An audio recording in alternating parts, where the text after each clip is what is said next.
भक्ती भोळी एकविध भावबळी मी का पडेन निराळा ऐसा सांडुनी सोहळा आता नारीसा तेथे नवावे सहसा मी का पडेन निराळा ऐसा सांडुनी सोहळा तुका म्हणे जोडुनी पाय पुढे उगा उभा राय मी का पडेन निराळा ऐसा सांडुनी सोहळा विठाला विठाला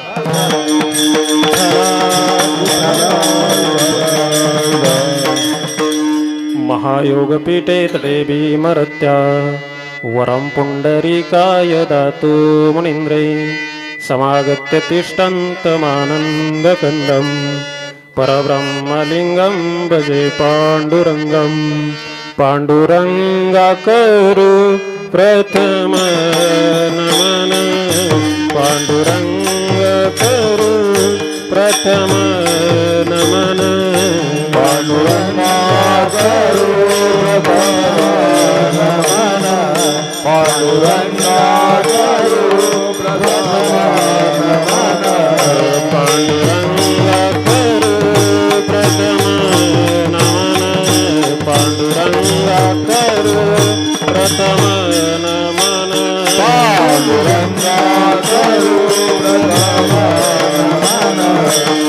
पांडुरंगाकरु प्रथम नमन दुसरे चरण संतांसिया दुसरे चरण संतांसिया त्यांच्या कृपादाने कथेचा विस्तार तुमच्या कृपादाने कथेचा विस्तार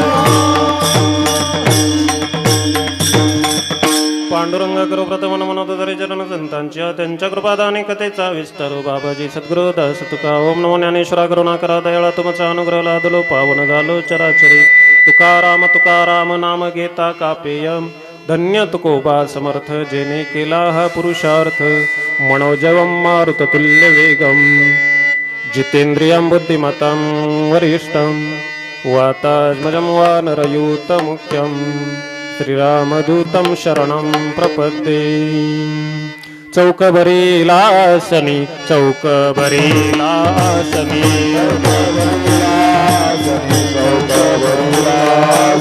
चौकबरीलासनी चौकबरीलासनी पाचारिली कुलस्वामिनी पाचारिली कुलस्वामिनी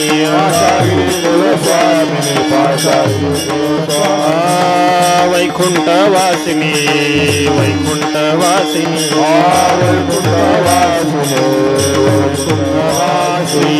दावत दडकरी दावनी दडकरी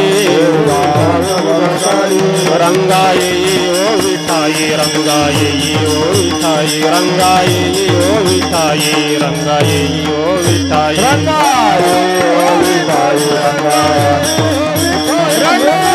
ओ विठाई रंगाई माझी भक्ती भोळी कवित भाव बळी मी का पडेन निराळा ऐसा सांडोनी सोहळा प्रस्तुत प्राप्त कीर्तन रूपी सेवेकरता निवडलेला अभंग वारकरी संप्रदायाच्या कळस्थानी नित्य सुशोभित असणारे देहोनिवासी भगवंताचे निस्सीम भक्त असणारे पंचम वेद निर्माते जगद्गुरु तुकोबाराय महाराज हे माझी भक्ती कशी आहे, माझ्या भक्तीचं स्वरूप नेमकं कसं आहे या संबंधाने प्रतिपादन करणारा हा अभंग आहे. विठाला विठाला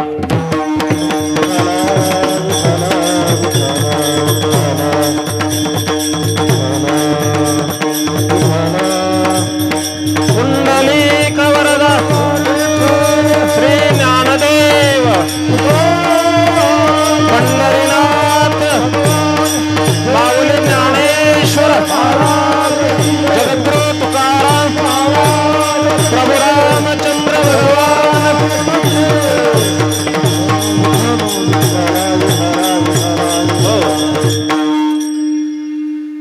आज खरं म्हणजे प्रभू रामचंद्र यांचा अवतीर्ण दिवस असल्या कारणाने सावळेराम महाराजांची आणि माझी चर्चा झाली होती आणि माझी अशी डोक्यामध्ये कल्पना होती महाराजांना सप्ताहाच्या प्रारंभीच मी बोललो होतो की म्हटलं त्या दिवशी रामनवमी आहे तर मग प्रभू रामचंद्रांच्या जीवनचरित्रापर एखादा अभंगाची आपण निवड करावी म्हणून आजचा अभंग तसा दुपारपर्यंत झाले रामराज्य हाच होता महाराज. त्यानंतर महाराजांचा जेव्हा फोन झाला मी महाराजांशी चर्चा केली आणि त्यानंतर त्यांनी सांगितलं की प्रभू रामचंद्रांच्या जीवनावरती प्रकाशझोत टाकायला हरकत नाही. सकाळी रामनवमीचा उत्सव झालेला आहे, कीर्तन सेवा झालेली आहे आणि मग थोडंसं वेगळ्या विषयावर चिंतन झालं तर चालेल म्हणून अभंगामध्ये थोडासा बदल केला. सांगायचं तात्पर्य असं की मी मागच्याही वर्षी मिर्झापूरमध्ये आलो होतो. मागच्या वर्षी आमच्या हरिभक्तीपरायण आमचे पारमार्थिक स्नेही किशोर महाराजांच्या बदली कीर्तनकार म्हणून मी आलो होतो आणि ही खरं म्हणजे तुम्ही मला जे काही मिळाले तदनंतर मी निमजला 2-3 कीर्तनं झाली माझी. पेमगिरीलाही गडावर कीर्तन आमचे हरिभक्तीपरायण संपत महाराज आहे, आमचे ब्राह्मणी काका आहेत, यांनी आमंत्रित केलं होतं. पुन्हा म्हणजे यानंतर इथे जेव्हा मी जागराची सेवा करून गेलो तर नंतर भरपूर प्रेम आपल्या परिवाराने आपल्या परिसराने दिलं, काही कमीच पडलं. त्याला निमित्त ठरले फक्त किशोर महाराज. लक्षात ठेवा. म्हणजे बदली म्हणून आलो, टेम्पररी म्हणून आलो होतो, तुम्ही परमानंट करून घेतलं त्याबद्दल तुम्हाला धन्यवाद देतो. आजकाल कोणी तसं परमानंट होत नाही. आता मी कॉलेजला आहे 10-11 वर्ष झाले पण परमानंट नाही. जुनी लोक म्हणतात महाराज पडून राहा होईल काम म्हणलं तर शेत जाळतील का हा काम व्हायचं. बरं होईल काम 10-20 वर्षानं, आता 35 रनिंग चालू आहे. 10-20 वर्षानं होईल परमानंट पण मला फळा दिसला पाहिजे ना. वर्गात गेलो तर भितडच पुसायचा, पोरं म्हणायचे सर फळा इकडं राहिलं त्या काय उपयोग. त्यापेक्षा मिर्झापूरकर आणि पेमगिरीकर निमजकर या सर्वांनी परमानंट केलं तर आमचे चोपदार महाराज आहेत बाळासाहेब महाराज. मिशा मागच्या वर्षी होत्या तशाच आहे, फक्त ड्रेस बदललाय त्यांनी. मी त्यांना आल्या म्हटलं तुम्ही चोपदार कसं भारदस्त दिसतात, आता हे आमचे चोपदार आहेत पण त्याला जोडी जर खरोखर जर माझ्यावर कोणी धावून आला तर रेटवायला तुमच्यासारखा असला म्हणजे कसं चांगलं राहत. म्हणजे चोपदार सुद्धा असा होता, अशा पद्धतीचे चोपदार. अगदी त्यांनी सुद्धा मला निमजला अनेक वेळेला बोलवलं. म्हणजे तदनंतर म्हणजे माझी जी काही वाटचाल आहे तुमच्या भागामध्ये ती प्रारंभित होऊन गेली अतिशय सुंदर असं. आणि म्हणून आणि मिर्झापूर तुम्हाला सांग का मला एक कळत नाही तुमच्या भूमीमध्ये नेमकं काय पेरलंय, तुम्ही कोणत्या मातीचं उगवलेलं अन्न खातायत, मला तुमचा पिंड कसा घडलाय, तुमच्या भूमीत काय पावित्र्य मला कळत नाही. मी तुमच्या इथे गादीवर उभा राहिलो की मला असं अंगात आल्यासारखं वारं भरते. एवढं तुमच्या गादीचं एवढं प्रेम आणि एवढं हे मला फक्त या महाराजांचा परिचय मागच्या वर्षी होते का नाही. हा विठ्ठल महाराज शेळके महाराजांचं तर नाव ऐकलंय मी पण परिचय नाही. वा वा वा वा शेळके महाराज तुम्हालाही दंडवत. आमचे हरिभक्ती परायण आमचे जुने जाणते पारमार्थिक असणारे अशोक बाबा आहेत, त्यांचे चिरंजीव साहेबराव भाऊ कुठे बसले आहेत, साहेबराव भाऊ आहेत आणि आमचे साऊंड सिस्टीमवाले भाऊ त्यांचा पण छान आवाज आहे मस्त. अगदी म्हणजे अगदीच अजिबात काही सांगावं लागत नाही, अतिशय उत्तम असं. मध्यंतरीच्या काळात नवरात्र उत्सवामध्ये आपण गडावर पण कीर्तन केलं होतं पण त्यावेळेस नुसती लाईट जात होती येत होती जात होती येत होती आहे की नाही. पाऊस सुरू झाला अचानकपणे आहे की नाही. असे सगळी मंडळी आहेत. विनेकरी बाबा आहेत, आमचे हरिभक्ती परायण सावळेराम महाराज आहेत, महाराजांचं नाव अभिषेक महाराज आहेत, मृदुंगावरती साथ करतायत ते गजे महाराज वा वा हा नाव जरी गजे असलं पण मृदुंगाचा मात्र गजरच आहे बरं का. म्हणजे तुमचं आडनाव गजेऐवजी गजर असता किंवा गर्जना असता तरी चाललं असतं. अतिशय सुंदर असं, अतिशय सुंदर. हार्मोनियमला साथीला आमचे ब्राह्मणे काका आहेतच आणि उपस्थित सर्व मंडळी बाकीचे गाई म्हशी धुवून येत आहेत. 9:30 पर्यंत ते बरोबर येणार आहे, तुम्ही काही काळजी करायचं नाही, अगदी व्यवस्थित. माझ्याबरोबर आलेले आमचे माझे पारमार्थिक मित्र असणारे आणि कीर्तनमाला चॅनलचे मुख्य जे काय आहेत ते म्हणजे आमचे हरिभक्ती परायण ऋषिकेश महाराज घुमरे, तेही या ठिकाणी उपस्थित झालेले आहेत. आणि अशा या खिळीमिळीच्या वातावरणामध्ये खरं म्हणजे आपल्याला 1 तास आहेत आहे की नाही. परीक्षिताला 7 दिवस होते, खटवांग राजाला 1 तास होता, माझ्यासाठीही 1 तास उरलेला आहे. फक्त 1 तास त्याला मरायला उरला होता ना आपल्याला कीर्तन संपायला, एवढं डोक्यात घ्या म्हणजे झालं आहे की नाही. अतिशय सुंदर असं. आणि आज खरं म्हणजे या तुमच्या सप्ताहामध्ये आज ज्यांची पंगत आहे, आता ह्या सकाळच्या अन्नदात्यांची पण मी नावं सांगतो. जयदीप वल्वे, भाऊसाहेब शिंदे, भाऊसाहेब भालके, प्रकाश वल्वे आणि जयदीप वल्वे, भाऊसाहेब शिंदे, भाऊसाहेब भालके, प्रकाश वल्वे यांची संध्याकाळी पण पंगत आहे का. सीताराम फटांगरे अशी सर्वांची संत भोजन आहे, त्यांनाही धन्यवाद देतो. खरं म्हणजे अन्नदाता सुखी भव अशी ही अन्नदान करणारी मंडळी आपला या विठ्ठल रुक्मिणी आणि हनुमान मंदिराच्या प्रांगणामध्ये हा जो काही सप्ताह या ठिकाणी दरवर्षी होतो आणि यावर्षी माझ्या वाट्याला 4th दिवसाची सेवा आपण दिलेली आहे. आणि आज खरं तर पर्वकाळ आहे, तो रामनवमीचा पर्वकाळ आहे आणि म्हणून कीर्तनाच्या प्रारंभी काही 15-20 मिनिटं किंवा अर्धा तास आपण प्रभू रामचंद्रांच्या जीवनचरित्राच्या अवतीभोवती त्यांना केंद्रस्थानी ठेवून अवतीभोवती फिरणार आहोत आणि तदनंतर मग आपण अभंगाकडे प्रवेश करणार आहोत. विठाला विठाला.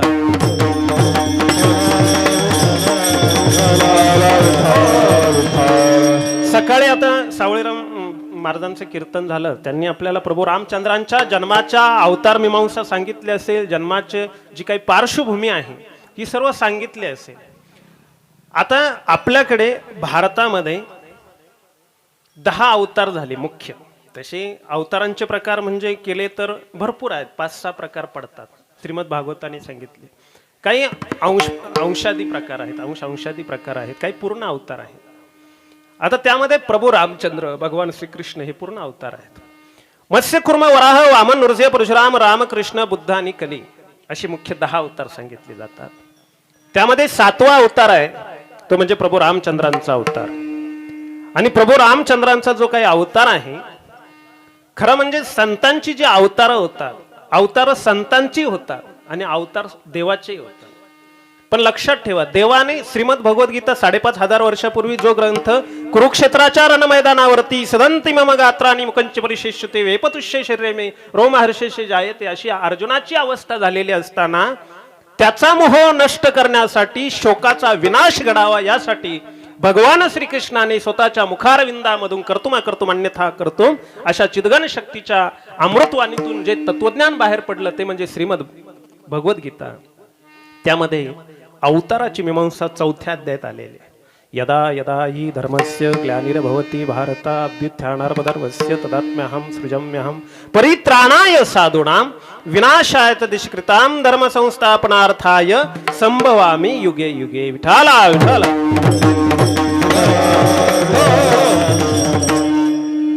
मी अवतीर्ण होतो, भगवंत स्वतः सांगतात. अर्जुनाला सांगतात असं नव्हे, अर्जुन तिथे निमित्त मात्र आहे आणि अर्जुनाला निमित्त मात्र समजून संपूर्ण मानव जातीला. हे बघा,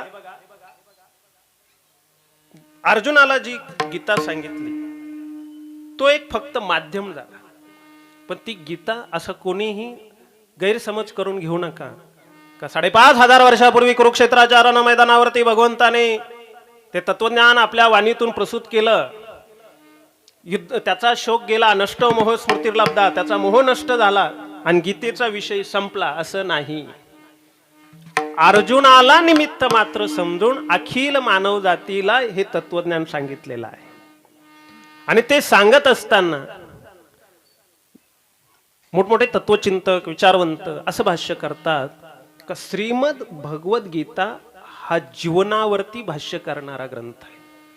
जीवन कसं जगावं, जीवनाचं मर्मज्ञान देणारा अलौकिक पारलौकिक स्वरूपाचा असा ग्रंथ कोणता असेल तर तो म्हणजे श्रीमद भगवत गीता आहे. आता ह्या गीतेमध्ये जीवनातल्या सगळ्या प्रश्नांची उत्तरं दडलेली आहेत. असं आम्ही वाक्य उच्चारता क्षणी कोणाच्या तरी मनात येऊ शकतं का जीवनातल्या सर्व समस्यांचं उत्तर जर गीतेमध्ये आहे तर सायकल पंक्चर झाली, मोटरसायकल पंक्चर झाली, 4 व्हीलर पंक्चर झाली तर तिचं पंक्चर कसं काढायचं याचं उत्तर गीतेत आहे का? बरं तुम्हाला सांगतो, सर्वसामान्य माणसं, मी जर असं बोललो ना की गीतेमध्ये जीवनातल्या सर्व प्रश्नांची उत्तरं दडलेले आहेत तर सर्वसामान्य भाविक भक्तांना, सर्वांना, माळकऱ्यांना, वारकऱ्यांना, सर्वांना पटतं. परंतु जे शिकलेले आहेत, परंतु त्या शिक्षणाने फक्त ज्ञान वाढलंय पण ते ज्ञान संस्कारित झालेलं नाही, त्या लोकांना प्रश्न पडतो का खरोखर गीतेमध्ये जर सर्व प्रश्नांची उत्तर दडलेली आहेत तर टायर पंक्चर झालं तर ते काढावं कसं याचं उत्तर आहे का? आहेत का उत्तर? तर मी सांगतो नक्की उत्तर आहे. तुम्ही म्हणाल काय त्याच्यात प्रक्रिया सांगितली का? पाना घ्यावा, मग कसं खोलावं, काय अशी प्रक्रिया आहे? नाही. गीता सांगते आड रानामध्ये तुझी मोटरसायकल पंक्चर झाली तर निराश होऊ नको. ती लोटत लोटत गाव येत नाही तवर लोटीत राहाय, तिथं गेल्यानंतर पंक्चर काढून घे, निराश होऊ नको. हे वाक्य गीतेचं आहे. गीते सांगते कर्मण्यवाधिकार असते मा फलेषु कदाचन. कर्म करत राहा, फळाची अपेक्षा करायची नाही. आता याच्यावरही काही माणसं बोट ठेवतात, कर्म करायचं आणि फळाची अपेक्षा ठेवायची नाही तर मग कर्मच का करायचं? प्रत्येक जण जे काही कर्म करतो त्याच्यामध्ये एक प्रत्येकाचं एक सुप्त काहीतरी इच्छाशक्ती, महत्वाकांक्षा दडलेले. प्रत्येकाला वाटतं की मी हे कर्म करतो त्याच्यातून काहीतरी फळाची अपेक्षा आहे. मग इथं गीता कर्मण्यवाधिकार असते म्हणते आणि फळाची अपेक्षा ठेवू नको असं म्हणते. असं का म्हणते याचं उत्तर अभंग सोडवताना मी देणार आहे, आता नाही देणार. ब्रेक के बाद देंगे. कीर्तनच मी असं करणार आहे कसं, आणि कीर्तनाच्या पद्धती आहेत बरं का. आता ते नुसतं हो हो हो अरे यायचं काय चाललंय विनोदासाठी विनोद. हे बघा कीर्तनात विनोद असं मागच्या वर्षी मी बोललो होतो. मागच्या वर्षीचं तुमचं कीर्तन युट्यूबला आहेत, माझ्या चॅनलला आहेत. मी ते ऑडिओ रेकॉर्डिंग केलं होतं, ते चॅनलला टाकलेलं आहेत. मी लक्षात घ्या की मी मागच्या वर्षी आपल्याला सांगून आलो की कीर्तनामध्ये विनोदाचं वावडं नाही. विनोद मीही करतो पण विनोद कसा पाहिजे माहिती का? जसं जेवणात लोणचं असतं, पापड असतो ना, तितकाच विनोद असावा.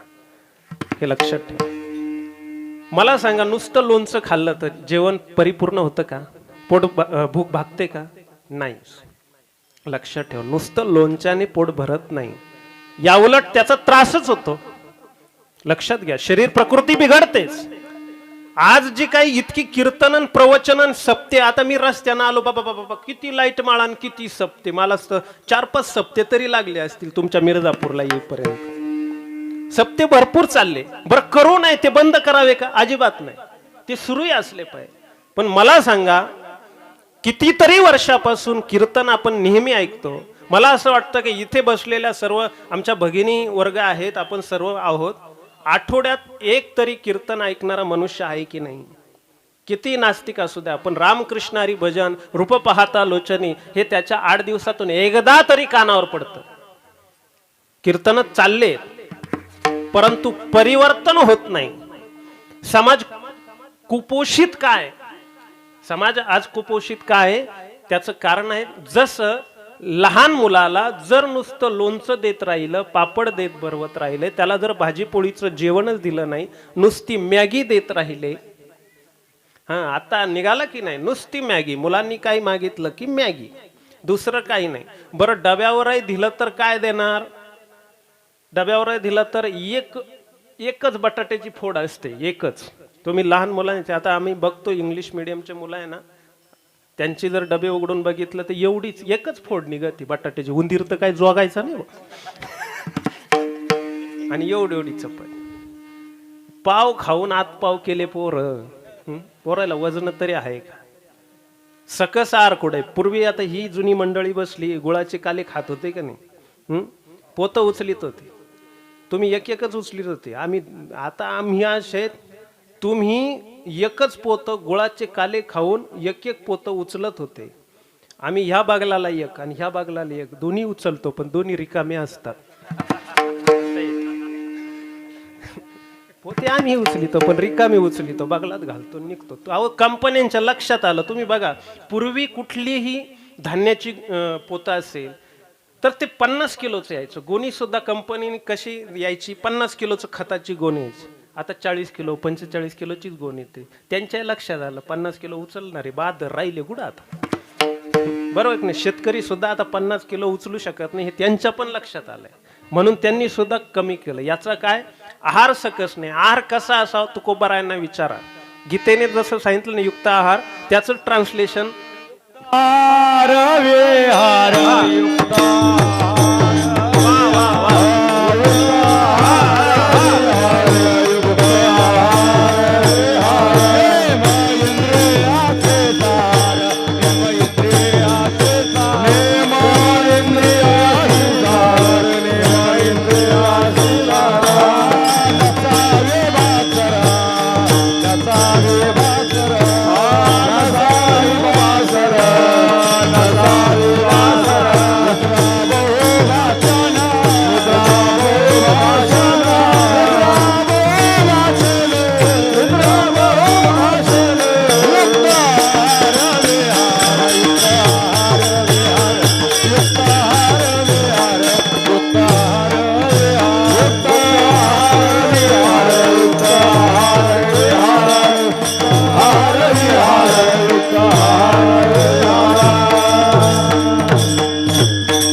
तुकोबाराय म्हणतात युक्त आहार विहार नेम इंद्रियांचे सार नसावी बासर निद्रा बहु भाषण. काय अशा पद्धती सगळी जीवनाची आचारसंहिताच सांगितली. माणसं 100 वर्षाचं कलियुगात आयुष्य दिलं तरी जगत का नाही तितकं? त्याची कारण तीच आहे की काय होतं की आहार नाही. आहार चुकीचा घेतला. तुम्हाला सांगतो, जेवढे जेवढे माणसांना दुखणे आहेत सगळे आहारावर अवलंबून आहे. लक्षात ठेवा, तुम्ही आहार योग्य घ्या, दुखणे तेवढे पळतात. जेवढं तुम्ही शरीराला लागल ते द्या. मला सांगा, गाडी चालावी यासाठी समजा पेट्रोलवरली असेल तर पेट्रोलच टाकतो ना आपण. मग त्याच्यामध्ये जर आपण ऑइल भरून ठेवलं किंवा दुसरं काही ओतून पाणी ओतून ठेवलं तर चालेल का? नाही. आता जर एखाद्याने पेट्रोलवर चालणारी गाडी आहे त्याच्यात जर आमरस ओतून ठेवला तर किती गाडी पळेल? पळेल का? नाही. ज्याला जे पाहिजे तेच दिलं पाहिजे की नाही? तसं या बॉडीला काय पाहिजे तेच दिलं पाहिजे का नाही? माणसं मांसाहार करतात, पण मांसाहार कोणी करावं याचं सुद्धा शास्त्र आहे. लक्षात ठेव, जन्माला येताना ज्याचे डोळे बंद असतात त्याने मांसाहार करावा, ज्याचे दात सुळे असतात त्याने मांसाहार करावा, आणि जो जिभेनं पाणी पितो त्याने मांसाहार करावा. विठाला.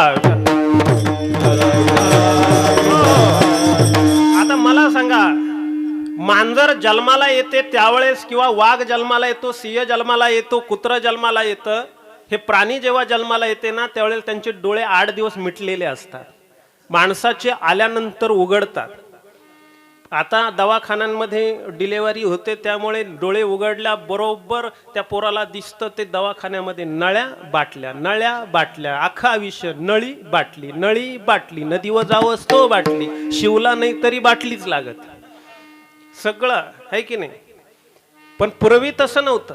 म्हणून लक्षात ठेवा की मानवी आयुष्य जगत असताना मानवी आयुष्यामध्ये ह्या सगळ्या गोष्टी महत्वाच्या आहेत. की काय आहेत? माणसाचे डोळे मिटलेले नसतात, जन्माला आल्यानंतर उघडेच असतात. त्यामुळे माणसाचा तो अधिकार नाही. माणसाची जी प्रकृती आहे ना ती तशी बनलेलीच नाही.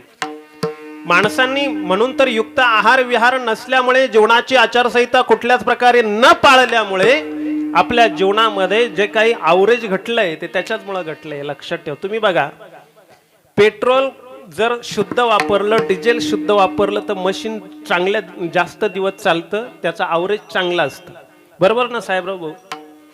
तेच जर त्याच्यामध्ये जर इतर गोष्टी जर मिक्स असतील तर हळूहळू मशीन सुद्धा लवकर कामावर येतं. तशीच ही बॉडी 100 वर्षाचं आयुष्य भगवंतानं दिलं खरं, पण 100 वर्ष न जाता 40लाच जातात. अहो हे वय आहे का? आमच्याकडे एक विद्यार्थी आहे साहेबराव भाऊ, की त्याला जन्मता शुगर आहे. इन्शुलिनचं दररोज इंजेक्शन घ्यावं लागतं सकाळी सकाळी. तेव्हा तो दिवसभर जर एक दिवस जरी मागे पुढे एखादा तास जरी इंजेक्शन घ्यायला मागे पुढे झाला ना, तरी त्याची तब्येत बिघडते, त्याला चक्कर यायला सुरुवात होते. डॉक्टरांनी तर असं लहान होता त्यावेळेस तर असं सांगितलं होतं की हा 5-6 वर्षाच्या पुढे जगणारच नाही. आता तो माझ्याकडे मागच्याच वर्षी 12वी सुटून गेला, म्हणजे 18-19 वर्ष त्याचं वय, पण भगवंताच्या कृपेने त्याचं व्यवस्थित सुरू आहे. परंतु लक्षात घ्या ना, जन्मताच माणसांना हे प्रॉब्लेम सुरू होत आहेत. आयुष्य किती कमी आहे, आणि या कमी आयुष्यामध्ये माणसं विचार करत नाही. या कमी आयुष्यामध्ये आपण कशासाठी आलोय, काय करतोय, कशासाठी जन्माला आलोय, आपल्या कशासाठी 84 लक्ष जीव भगवंतांनी निर्माण केल्या, त्यामध्ये दुर्लभम मानुष्य देह असं मनुष्य जन्मामध्ये संत ऋषी मुनी सर्वांनी सांगितलंय की दुर्लभातला दुर्लभ असणारा हा मनुष्य देह आहे. आणि असा दुर्लभ असणाऱ्या मनुष्य देहाने कशासाठी जन्माला आलोय याचा तर कधी विचार केला पाहिजे. का जन्माला येतो? भगवंताने सांगितलं यदा यदा धर्मस्य ग्लानिर्भवति भारत अभ्युत्थानाधर्मस्य तदात्म्यहं सृजाम्यहं प्रतितारणाय साधूनां विनाशाय दुष्कृतां. 3 कारणं सांगितली. मी जन्माला का येतो? भगवंत 3 कारणं सांगतात. पहिला आहे धर्म संस्थापनार्थ आहे, दुसरा आहे परित्राणाय साधूनां, आणि तिसरा आहे विनाशाय दुष्कृतां. असे हे 3 कारण आहे. देव जन्माला येतो कोणासाठी येतो? एक तर धर्माच्या स्थापनेसाठी येत नाही. बरीच जण बोलताना थोडी चूक करतात, म्हणजे ते कसं श्रद्धांजलीच्या भाषणासारखी चूक होते. श्रद्धांजलीच्या भाषणामध्ये नाही का बऱ्याच वेळेला पुढाऱ्यांना आता एवढं शास्त्र वगैरे माहीत नसतं सर्वसामान्यांना, किंवा काय ते बोलताना म्हणता यांच्या अमक्या अमक्याच्या मृतात्म्यात शांती लाभो. बरोबर, मग ते आत्मा कधी मरतच नाही ना. नैनन छिंदंती शास्त्रानी नैनन दहती पाव काही, किंवा आत्मा कसा असतो दैसे जीर्ण वस्त्र सांडी जय मग नूतन वेडी जय तैसे देहांतर ते स्वीकारी चैतन्य नाते. म्हणजे जसा आपण जीर्ण झालेले वस्त्रांचा त्याग करतो, नवीन वस्त्र स्वीकारतो, त्याप्रमाणे आत्मा एका देहातून दुसऱ्या देहात जात असतो, तो मरत नाही. म्हणजे आत्म्याला शस्त्र छेदू शकत नाही, पाणी भिजवू शकत नाही, वारा वाहून नेऊ शकत नाही. पंचमहाभूतांचा ज्याच्यावरती कुठल्याही प्रकारचा परिणाम होत नाही असा तो आत्मा आहे. तो शुद्ध आहे, नित्य आहे, बुद्ध आहे.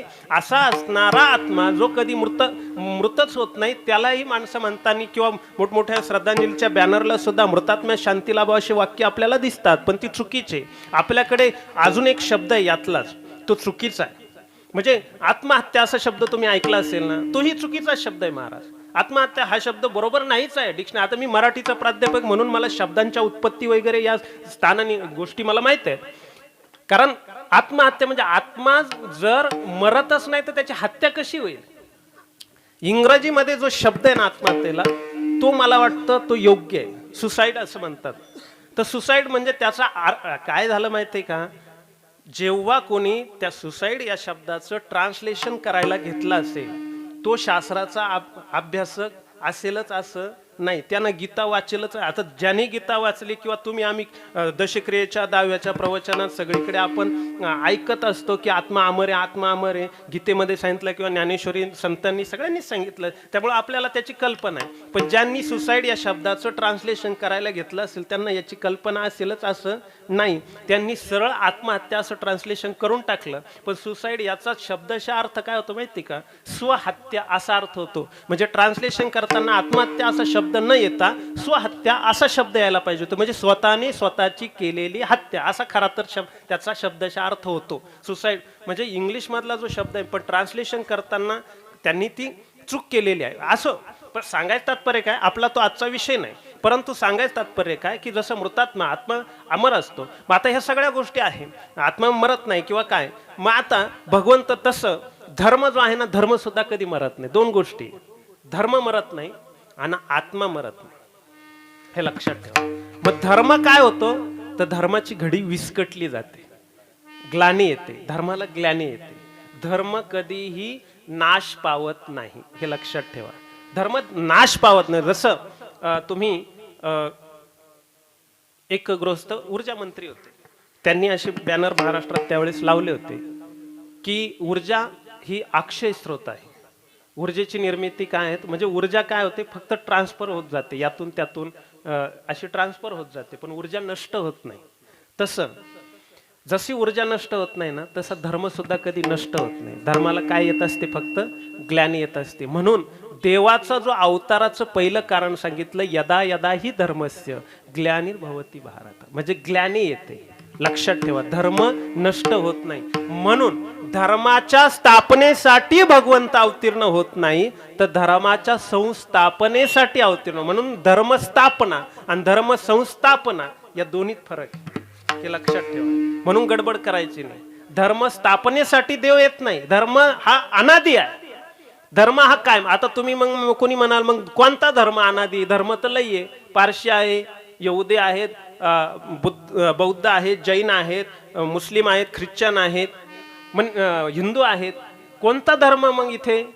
तर धर्म जिथे जिथे बऱ्याच वेळेला मला एक जणांनी विचारलं होतं की हिंदू हा शब्दाचा उल्लेखच कुठल्याच हिंदूंच्या साहित्यात नाहीये, वाङ्मयात नाही. मग हिंदू धर्म आहे असं कसं म्हणता येईल? तर काय आहेत माहिती आहे का? गीता ही जी सांगितली गेली किंवा आपलं जे संत वाङ्मय आहे ना, ते जे संत वाङ्मय लिहिलं गेलं, मला बराच वेळ मला एका गोष्टीचा राग आहे. मी स्पष्ट बोलतोय, शूटिंग चालू आहे, पण तरी सुद्धा माझं असं मत आहे, बरीचशी कीर्तनकार मंडळी या गादीवर उभी राहिल्यानंतर हिंदूचा पुरस्कार करतात, हिंदू तत्वांवरती बोलतात, पण मुस्लिम धर्माचा अपमान करतात. हे मला कदापि पटलेलं नाही. विठाला विठाला. काहींनी तर फारच मजल गाठली. काहींचं म्हणणं तर असं आहे की मुसलमान कीर्तनकारांनी कीर्तनच करू नये, आमच्या गादीवरती उभंच राहू नये असं. अरे हे प्रमाण कुठे आहेत? संत कबीर कोण होते? आपले हे शेख मोहम्मद कोण आहे? किती मोमीन लतीफ, हे सगळे मुसलमानच आहेत. मग ही संत, अहो आमचा जो वारकरी धर्म जो आहे ना, हा धर्म कोणता आहे? जगद्गुरु तुकोबारायांनी सांगितलं ना, विष्णुमय जग वैष्णवांचा धर्म. काय वैष्णवांचा धर्मच सांगितला, व्याख्या सांगितली. हे जे तत्वज्ञान आहे काय, हरिपाठ काय नुसता हिंदूंसाठी आहे? हरिपाठ, अभंग गाथा काय, सर्व संतांनी जी काय अभंग गाथा निर्माण केलं, एवढं साहित्य निर्माण केलं, किंवा भगवंतांनी जी काही 5,500 वर्षापूर्वी गीता निर्माण झाली, किंवा वाल्मिकी ऋषींनी रामायण लिहिलं, किंवा व्यासांनी महाभारत आदी पुराण वगैरे जी काही ग्रंथ निर्माण केली, ही काय हिंदू माणूस केंद्रस्थानी ठेवून लिहिली का? एवढं कुपमंडूक वृत्ती, एवढी मर्यादित वृत्ती आली कुठून? आणि तीही कीर्तनकारांनी मांडावी. हे व्यासपीठ ते आहे का? इथे जाती जाती धर्माधर्मामध्ये फूट पाडणार आहे का? मी एक हिंदू आहे, हिंदूचा मला अभिमान आहे, हिंदूंबद्दल आपण जागरूक असलंच पाहिजे. परंतु म्हणून काय, मला सांगा, गणोजी शिर्के कोण होता? मराठाच होता की नाही? मग गणोजी शिर्केनी संभाजी महाराजांना जर पकडून देण्यास सहाय्य केलं असेल, तर याचा अर्थ तुम्ही मराठ्यांना दोष देणार का? एखादा मुसलमान वाईट वागला म्हणून संबंध जात तुम्ही काय वाईट म्हणणार? एखादा ब्राह्मण वाईट झाला म्हणून काय ब्राह्मण जात अख्खी झोडून काढायची?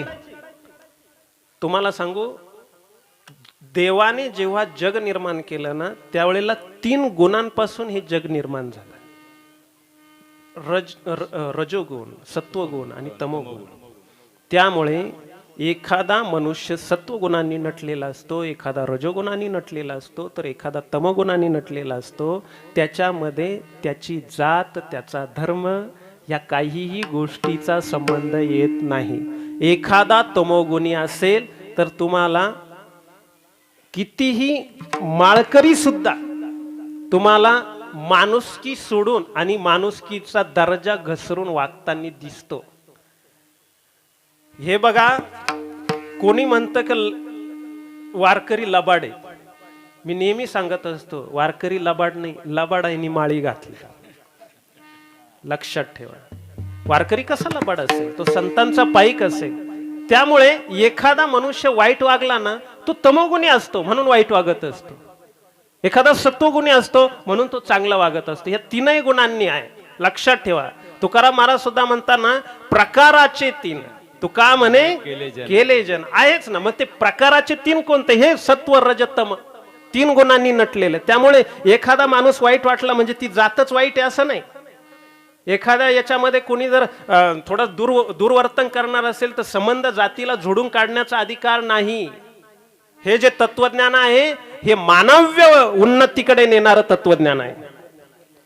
संतांचं जे तत्वज्ञान आहे हे माणसाला माणूस घडवणारं तत्वज्ञान आहे. हे केवळ एका केवळ हिंदूसाठी नाही, हे केवळ एखाद्या विशिष्ट वर्गासाठी नाही. संतांचा विचार एवढा संकुचित नाही. जगाच्या कल्याणा संतांच्या विभूती.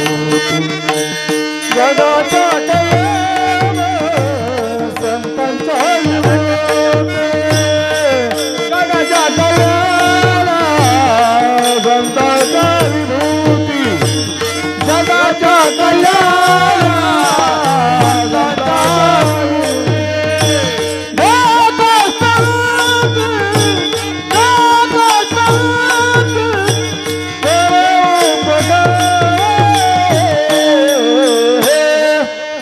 जगाच्या कल्याण संतांच्या विभूती.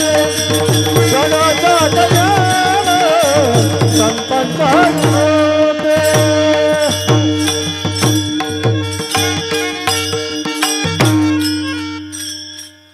संपन महाराजांनी प्रमाण दिलं, जगाच्या कल्याणा संतांच्या विभूती, देह कष्टविती परोपकारे. जगाच्या कल्याणासाठी संत अवतीर्ण होतात. मग इथे एका विशिष्ट हिंदूंसाठी संतांच्या विभूती असं आहे नाही. देहूमध्ये जन्माला आलेले तुकोबाराय असं म्हटले का? देहूच्या कल्याण तुकोबाचा विभूती, आळंदीच्या कल्याण ज्ञानोबाची विभूती नाही ना. जगाच्या कल्याण ज्ञानोबाराय. यामध्ये माझं घर कोणतं आहे? हे विश्वाची माझे घर म्हटले की नाही. आता विश्वात्मके देव हे सगळं जे पसायदान तुम्ही बघा, हे मागितलंय कोणासाठी? केवळ एका हिंदूसाठी. ज्ञानोबांच्या ज्या वेळेला शके 1212 तरे टीका केली ज्ञानेश्वरी सच्चिदानंद बाबा आदरे लेखकू झाला. नेवासे क्षेत्री प्रवरीच्या काठावरती पैच्या खांबाला टेकून ज्ञानोबारायांनी विशिष्ट जनसमुदायापुढे जे काही गीतेवरती भाष्य केलं आणि सच्चिदानंद बाबा कुलकर्णींनी उतरवून घेतलं, ते काय विशिष्ट जातीसाठी का विशिष्ट धर्मासाठी का विशिष्ट मानव त्यांच्या केंद्रस्थानी होता? नाही. किंबहुना तुमचे केले धर्म कीर्तन सिद्धी नेले, एथ माझे जीव उरले पायिक पण, असं जे म्हणतात.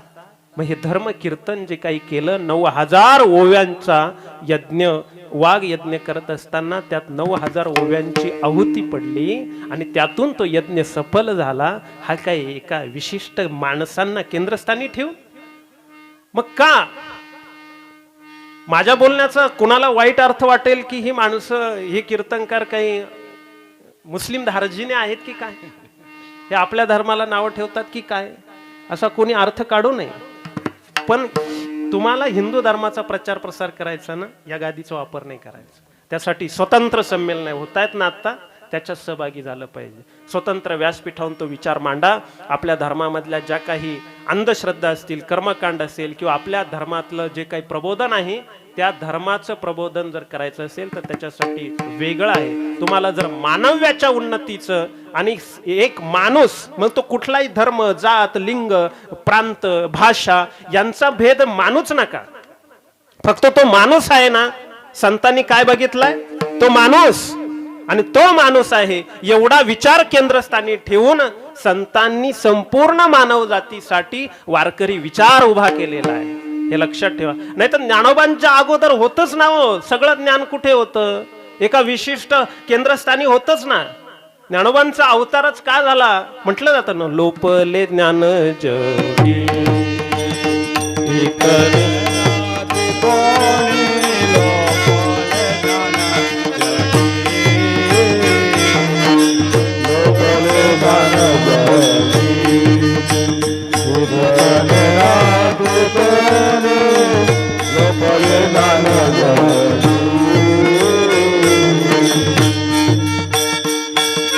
अवतार पांडुरंगा नाव ठेवेल दानित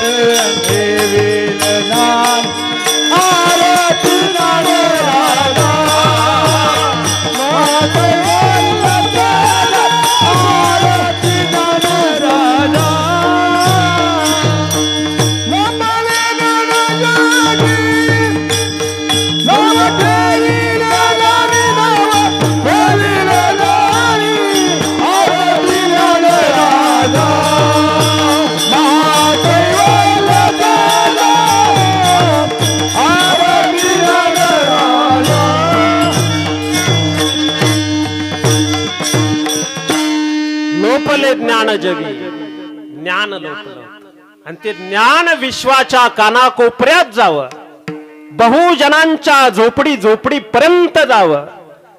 म्हणून तर संस्कृत प्रचूर वाङ्मय सगळं प्राकृत मध्ये आणलं. हा उठाठेव का केला? सगळ्या जगात ते तत्वज्ञान जावं यासाठी केला का त्या विशिष्ट जनसमुदायासाठी आहेत? मग भगवंताचा ससा धर्म संस्थापनेसाठी अवतार घेतो असं जे भगवंताने श्रीमद भगवद्गीतेमध्ये सांगितलंय. याचा अर्थ मग धर्म कोणता? तर तिथे एकच शब्दाचा आपल्याला विचार करावा लागेल, मानव धर्म. हे लक्षात ठेवा. कोणी असं म्हणू नये की भगवंताने गीतेत सांगितलंय की मी अवतार घेणार आहे, मग कशासाठी अवतार घेणार? तर हिंदू धर्माचं पतन झाले अवतार घेणार आहे. हे डोक्यातून काढून टाका. ज्या दिवशी मानव्य खलास होईल, ज्या दिवशी मनुष्य असा खुमारीने जगणार नाही, ज्या दिवशी माणसांची जिथे बोकडे टांगलेत तिथे प्रेत टांगले जातील आणि माणसांची मांस विकले जातील, एवढं मानव्याचं जर पतन झालं तर धर्माचा नायनाट झाला, धर्माचं पतन आहे. लक्षात ठेवा. आणि म्हणून मानव्य जीवनातून जाणार नाही याची काळजी प्रत्येकाने घेतली पाहिजे.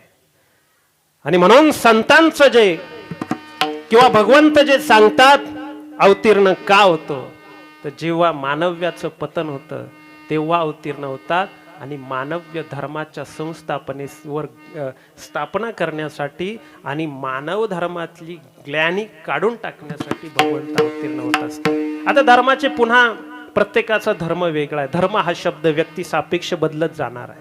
म्हणजे मृदुंगाचार्यांचा धर्म, त्यांचा जो धर्म आहे तो माझा धर्म नाही. धर्म हा व्यक्ती सापेक्ष बदलणार आहे. कीर्तनकाराचा धर्म, शिक्षकाचा धर्म, गायकांचा धर्म, हार्मोनियम वादकाचा धर्म, श्रोत्याचा धर्म, हा व्यक्ती सापेक्ष धर्म बदलत जाणार आहे. स्त्रियांचा धर्म, पुरुषांचा धर्म, राजकारण्यांचा धर्म म्हणजे ज्याला राजधर्म म्हणता येईल, संतांचा धर्म, ऋषींचा धर्म, प्रत्येक व्यापाऱ्याचा धर्म, असा प्रत्येक व्यक्ती जशी बदलेल ना तसं धर्माचं स्वरूप बदलतं. लक्षात ठेवा. आता श्रोत्यांचा धर्म आहे, व्यवस्थित ऐकलं पाहिजे, व्यवस्थित बसलं पाहिजे, बरोबर आहे की नाही? ते जर उठून इडा आराधऱ्या खेळायला लागले किंवा त्यांनी असंच गोल रिंगण करून ते म्हटले की तुमचं चालू द्या, आम्ही बसतो, आहे की नाही, असं चालू होईल का? तर याचा अर्थ काय? श्रोत्यांनी त्यांचा धर्म सोडलाय असा त्याचा अर्थ. मी कीर्तन करायला आलो तर मी कीर्तनच केलं पाहिजे की नाही? जेव्हा मी माझ्या धर्मापासून, हे बघा, शेतकरी शेती सोडून देईल, कीर्तनकारांची कीर्तनापासून पतन होईल आणि वारकऱ्याचं वारीपासून पतन होईल जेव्हा ज्याचा त्याचा धर्म, जेव्हा ज्याचा त्याचा सुटला जाईल, व्यापाऱ्याकडून तराजूमध्ये माप मारलं जाईल, त्यावेळेला त्याचा धर्म सुटला असा त्याचा अर्थ होतो. अशा प्रत्येकाचे शिक्षकाने जर वर्गामध्ये गेलं तर विद्यार्थी हे माझे पांडुरंग आहेत, रुक्मिणी आहेत आणि वर्ग ही माझी पंढरी आहे असं म्हणून स्वतःचा धर्म जर त्यांनी सांभाळला तर तिथेच पंढरपूर अवतीर्ण झाल्याशिवाय राहणार. हे लक्षात ठेवा. नोकरीवर जाताना तुम्ही कलेक्टर व्हा, म्हणून मी नेहमी सांगत असतो, मागच्या वर्षी मी बोललेलो आहे पण पुन्हा आपल्याला सांगेन की ही जी लहान मुलं आहे, निदान रविवारच्या दिवशी तरी मला वाटतं मागे नवरात्राच्या वेळेला आलो होतो त्यावेळेस साहेबराव भाऊंची मुलं मी बघितले, किती स्पष्टपणाने गीता बोलतात, किती सुंदरपणाने त्यांची संस्कृत तयार आहे. हे शिक्षण मुलांना दिलं पाहिजे. बरं, पालकांनी अशी अपेक्षा ठेवू नये. काही जण आमच्याकडे तर म्हणतात, महाराज आमचा पोरगा पखवाद वाजवील का? म्हणलं वाजील का नाही माहित नाही, पण तुला नाही वाजवायचा बा, नाही. अरे, मुलं ज्याच्या त्याच्या गुणांनी त्यांनी प्रयत्न केला तर तयार होईल. पण लक्षात ठेवा की आपण जी संस्कार देतो ना, ती संस्कार ती पिढी घडवत असतात. आणि म्हणून जेव्हा कलेक्टरचा धर्म सोडतो, अधिकाऱ्याचा धर्म सोडतो, त्यावेळेला त्याचं पतन होतं आणि त्याच्यावरती ग्लानी आली की भगवंत म्हणतात मी अवतीर्ण होतो. हे पहिलं कारण. आता दुसरं कारण त्यांनी सांगितलं, परित्राणाय साधूना, आणि तिसरं आहे विनाशाय दुष्कृत. आता बऱ्याच जणांच्या डोक्यामध्ये बरेच लोक असं विचारतात, एवढं अधपतन झालं, सगळ्यांनी आता सध्या सगळ्यांचा धर्म सोडलेलाच आहे, कोण कोणाच्या धर्मानुसार वागत आहे. स्त्रीचा धर्म पाळीलच. किती स्त्रिया पाळतात किती नाही, किती खरोखरच नवऱ्याला आपला देव समजतात काय काय माहिती नाही. ते वडालाच भोंडियो असतो गरकी हाणतील पौर्णिमेला द्वारा घेऊन, आहे की नाही. एक बाई तर चक्कर येऊन पडली, त्याला म्हणलं बाद झाले गरके, कवर काय बंडल संपवतो, गरकीच हाणती का, बाद झालं म्हटलं नाही का. हां, ते दोऱ्याला दोरा घेतात आणि त्या बाया त्या पौर्णिमेच्या दिवशी, वट सावित्री पौर्णिमे दिवशी तो दोरा संपेपर्यंत गर्क मारतात आणि घरी जाऊन नवऱ्याशी भांडतात. कशाला गर्क मारली बाई. याचा अर्थ काय, धर्मपतनच पावला ना. मुलगा जर वडिलांचं ऐकत नाही याचा अर्थ पितृधर्म त्याचा गेलाच आहे. आणि म्हणून पित्याने पित्याचा नाही पाळायचा, पित्याने पित्याचा धर्म पाळायचा, असं ते श्लेष अलंकार आहे. विठाला नाहीतर काही पिता असतात मुलांचे, पण ते नुसतेच पिता असतात. मग तो पित्याचा धर्म नाही, पित्याने पित्याचा धर्म पाळू नये, पित्याने पित्याचा धर्म पाळावा, असा तो श्लेष आहे. लक्षात ठेवा. म्हणजे थोडक्यात सांगायचं काय, प्रत्येक धर्म आहे. म्हणून प्रभू रामचंद्रांचं आयुष्याचं तुम्ही जर जीवनाचं सगळं गणित मांडलं, तुमच्या लक्षात येईल का पितृधर्म कसा पाळायचा. प्रभू रामचंद्र. पित्याचा धर्म प्रभू रामचंद्र आहे, पुत्र धर्म प्रभू रामचंद्र आहे, पती धर्म प्रभू रामचंद्र, राजधर्म प्रभू रामचंद्र आहे, भातृधर्म म्हणजे आपला भाऊचा जो धर्म आहे, बंधू धर्म, तो सुद्धा प्रभू रामचंद्र आहे. काय किती तुम्ही कुठलाही धर्म आनंद प्रभू रामचंद्रांच्या आयुष्याला लावा, ते सगळे धर्माचं कशा पद्धतीनं अनुकरण आहे बघा प्रभू रामचंद्रांच्या जीवनाचं.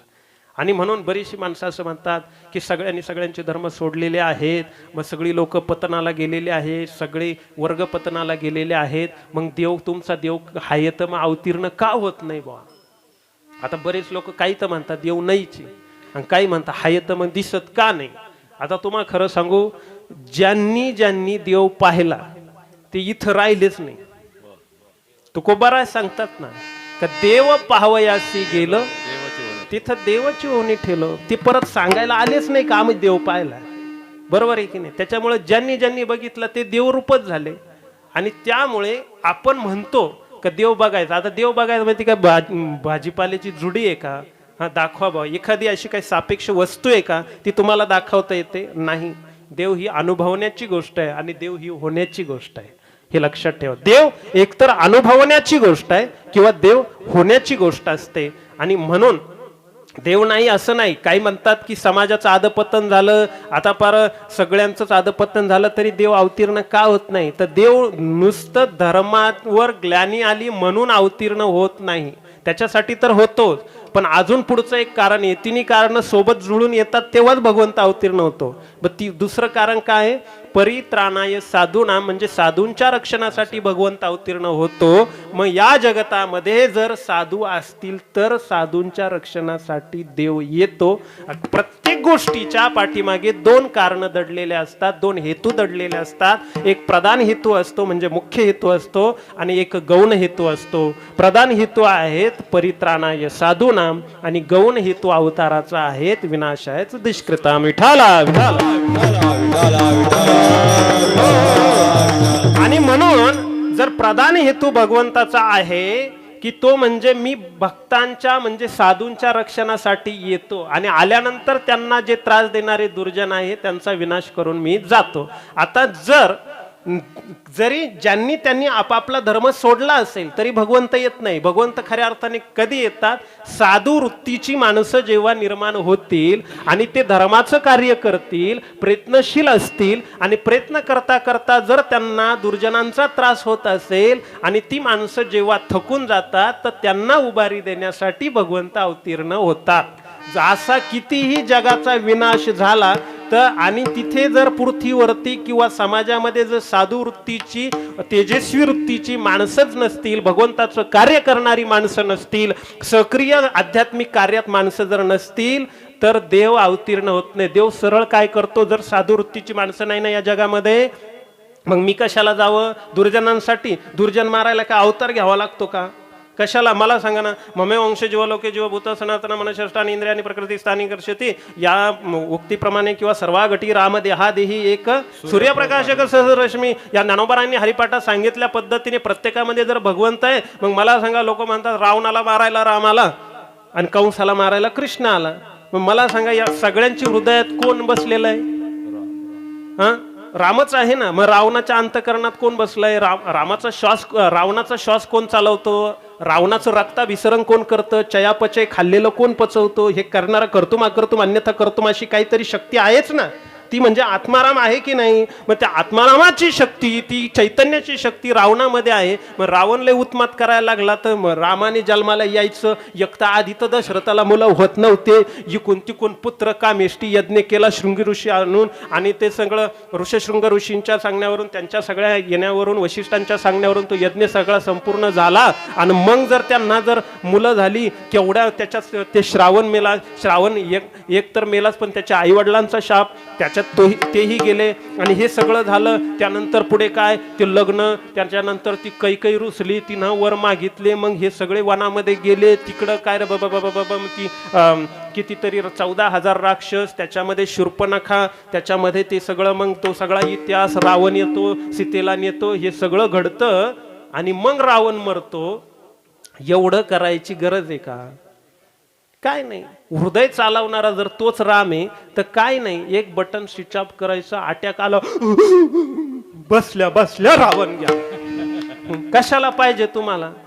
कशाला एवढं रामायण करण्याची गरज आहे रामाला येण्याची? कंस लय उत्मात करतो ना, मग कंसाला काय एक झटका दिला का झाला, पक्षघाताचा झटका गेला का कंस लागला असा असा करायला. कशाला पाहिजे त्याला? कशाला पाहिजे एवढा अवतार घेऊन, एवढा कुदबा करीत बस? कोणा सांगितलं? त्याच्यामुळे ना डोक्यातून हे काढून टाका की राक्षसासाठी देव येतो. नाही नाही नाही नाही, कंसासाठी कृष्ण नाही, रावणासाठी राम नाही. राम आले ते दशरथ महाराज आणि कौशल्यसाठी आले. राम आले ते शबरीसाठी आले. राम आले ते वशिष्ठांसाठी आले. राम आले 18 पद्म वानरांसाठी आले. आणि राम आले ते हनुमंतासाठी आले. विठाला आणि मग आलेच आहे. तर मग आता रावण त्रास देतो का? किंवा इतर काही राक्षस त्राटिका वगैरे हे त्रास देतात का? मग काय करतो? आलोच आहे ना. एखादा नाही का, आता महाराज पुण्याला आहेत, मग आता ते आलेच, समजा सप्ताह झाला, मग आता ते मुख्य हेतू तुमचा काय होता? सप्ताह. पण जाताना तुम्ही इथून वांगे बटाटे न्यालच ना, काहीतरी घेऊन जालच ना. चला आता गावाकडे तर धान्य, आता गहू झाले असतील, गव्हाची एक पोतं घेऊन जातो, आहे की नाही? हा, मग आता ते गहू न्यायला आले होते का? ते आले कशाला होते? सप्त्याला. पण जाताना सप्ताह करून झाल्यानंतर त्यांनी काय चालवलं? गहू चालवले, हरभरे चालवले, अजून काय काय जे जे काही भेटेल ते सगळं नेता येत आहे. मग याचा अर्थ ते त्याच्यासाठी आले होते का? नाही. ते काय झालं? आलोच आहे, तर मग आता निघाले ना. हा, मग तसं आहे ते. आलोय कशासाठी? मुख्य प्रधान हेतू आहे संतांसाठी, भक्तांसाठी. म्हणून तर आपण म्हणतो ना, अनंत अवतार घेसी भक्ता कारणे. मग ते भक्ता कारण आहे. ते काय रावणा कारण आहे का? संतांनी असं का नाही घातलं मध्ये प्रमाण? जमलं असतं ना, शब्द बसला नसता का? भक्ता कारणे ऐवजी रावणा कारणे, कंसा कारणे, ताटिका कारणे असं म्हणता आलं नसतं का? जरासंधा कारणे अशी शब्द टाकता आले नसते का? जमले असते. पण तरी सुद्धा अनंत अवतार घेसी भक्त कारणे असं का म्हटले? त्याचं कारणच आहे का, जर भक्त या जगामध्ये, भक्त म्हणजे कोण? साधू. आणि साधू म्हणजे कोण? तोय लय घोनाटा आहे. सध्या तर एवढा घोनाटा झालाय, कोणाला साधू म्हणावा? बरं, आपण साधू म्हणून शरण जातो, तो महादूच निघतो, तर करावा काय? लोकांचा प्रश्न झालाय, साधू कोणाला म्हणावा? तुमच्या डोक्यात काय? खाजव येईल तिडच भस्म चोळेल. कुणी काही माळा, गंडे दोरे, दंडात माळा, कुठेही माळा, काहींच्या माळा, त्या जर दुमट्या करून गाईला हाणल्या तर गाई जागेवर बसन, उठायचीच नाही. एवढ्या माळा, मग त्या जटा, कुणी काही जटा, त्याच्या डोक्यात वाव होईल, तो डोकं खाजितो, इड खाजव, इड खाजव सारखं. त्याला तो कमंडलू, आणि तो कमंडलू मी बाबा, आता त्या कमंडलूत पाणी असतं, मग ते पाणी आपण जरा पिण्यासाठी वगैरे म्हणून कमंडलू असतं. मी एक त्र्यंबकेश्वरच्या डोंगरावर साधू पाहिला, कमंडलू प्रातर्विधीला घेऊन चालला होता. म्हणलं शाबास. साधू नाही रे माधू असं चालतं का? आणि मग त्यांच्यासाठी देव अवतीर्ण होतो का? परित्राणाय साधूना म्हणजे अशा साधूंसाठी देव अवतीर्ण होतो का? नाही. साधू वृत्ती म्हणजे आता साधू शब्दाचा जर शब्दशः अर्थ केला तर सहा ज्याने धुवून टाकले आहेत किंवा सहा ज्याने आकळले आहेत, ज्या जी बंधनात ठेवली आहे, नियंत्रणात ठेवली आहे ना, त्याला साधू म्हणतात. काम, क्रोध, लोभ, मद, मत्सर हे ज्यांनी जिंकले तो साधू आहे. नाही तर कुणी साधू काय? आपण ड्रेसवरून, ड्रेस कोडवरून आता मला सांगा, मी बाबा आहे का बाबा दिसतो?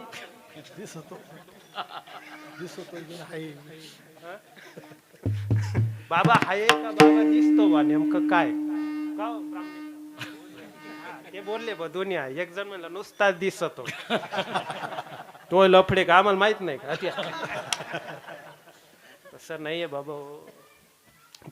मला सांगा, माणसाने दिसावं का असावं?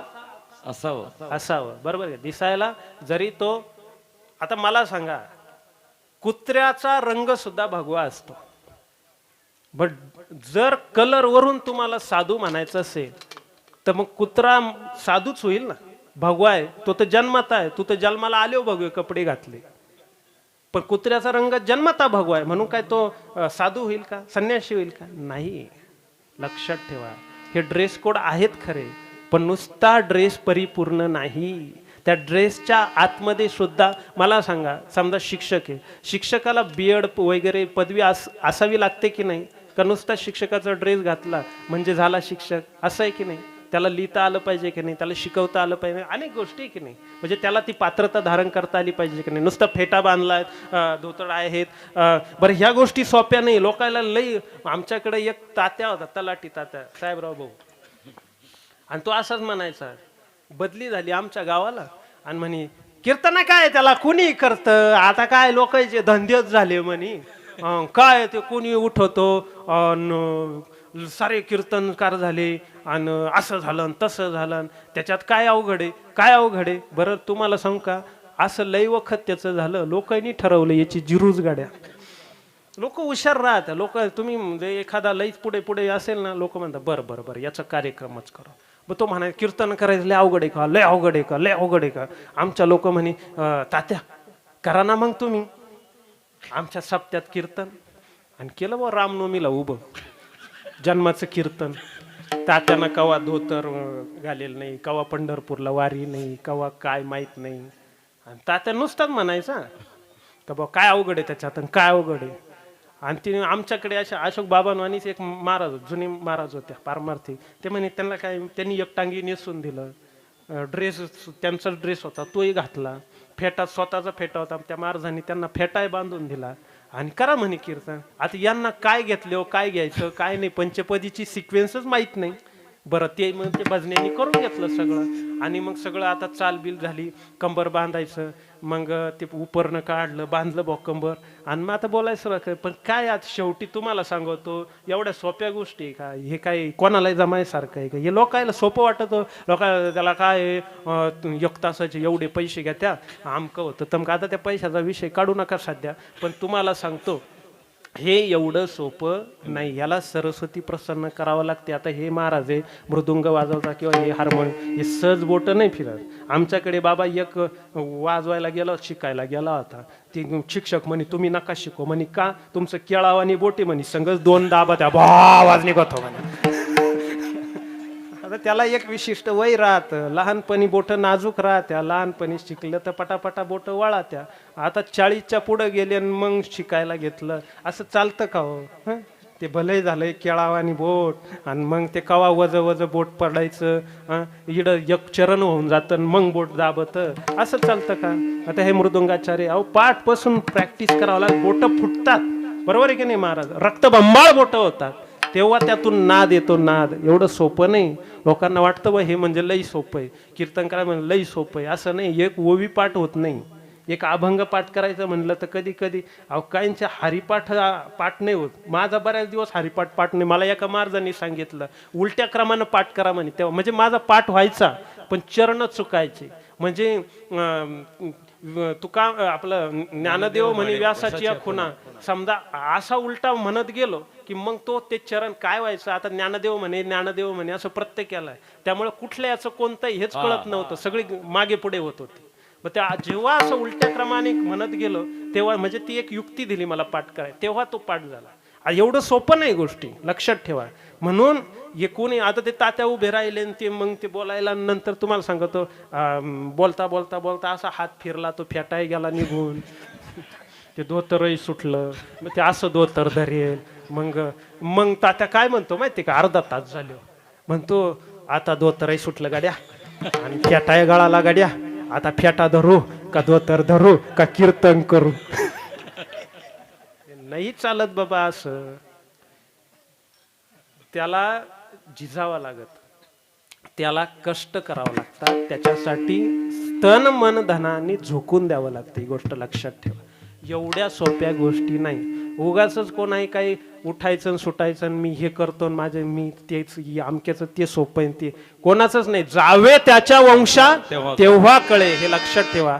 आणि म्हणून देव जे अवतीर्ण होतो तर साधू वृत्तीची माणसं जेव्हा खऱ्या अर्थाने काम करतात. म्हणून फ्रेंच विचारवंत आहे, तो विचारवंत असं म्हणतो की जगामध्ये जर धर्माला ग्लानी आली किंवा समाजामध्ये अधपतन घडलं, मानव्य खलास व्हायला लागलं, तर याचं कारण लोक काय म्हणतात, दुर्जन वाढले म्हणून समाजाचा विध्वंस होऊ राहिला असं म्हणतात ना. काय लोक आता लय दुर्जन वाढले, काही तर म्हणतात कलियुगच आलं त्याला काय करावा, लय दुर्जन झाले. असं नाही, असं म्हणून थांबणार नाहीये. समाजाचं अधपतन होतं याला कारण दुर्जन वाढले हे नाहीये, दुर्जन वाढलेत हे कारण नाहीये, सज्जन सक्रिय नाही म्हणून समाजाचं अधपतन होतंय. ही गोष्ट महत्वाची, हे लक्षात ठेवा. दुर्जन वाढू द्या ना, पण सज्जन काय घरातच हरी हरी हरी हरी हरी करत बसला, काय झालं. तुम्ही बघितलं असेल ना, अल्लाउद्दीन खिलजी आला किंवा इंग्रज आले आपल्यावरती चालून, त्यावेळेला आपण असेच होतो. अहो ते सोरटी सोमनाथाचं मंदिर 17 वेळेला गजनीने लुटला, 17-18 वेळेला. बर तरीही 17-18 वेळेला त्यांनी संपत्ती उंटांवर लादून नेली, घोड्यांवरती लादून नेली. 17-18 वेळेला येऊन तरी आमच्या लोकांच्या डोक्यात हा उजेड पडला नाही की ना 7-8 वेळेस आला, एकदा जरी येऊन गेला तर त्यात संपत्ती ठेवावी की नाही, किंवा आपण काही बंदोबस्त केला पाहिजे, या गोष्टीचं भानच माणसांनी ठेवलं नाही.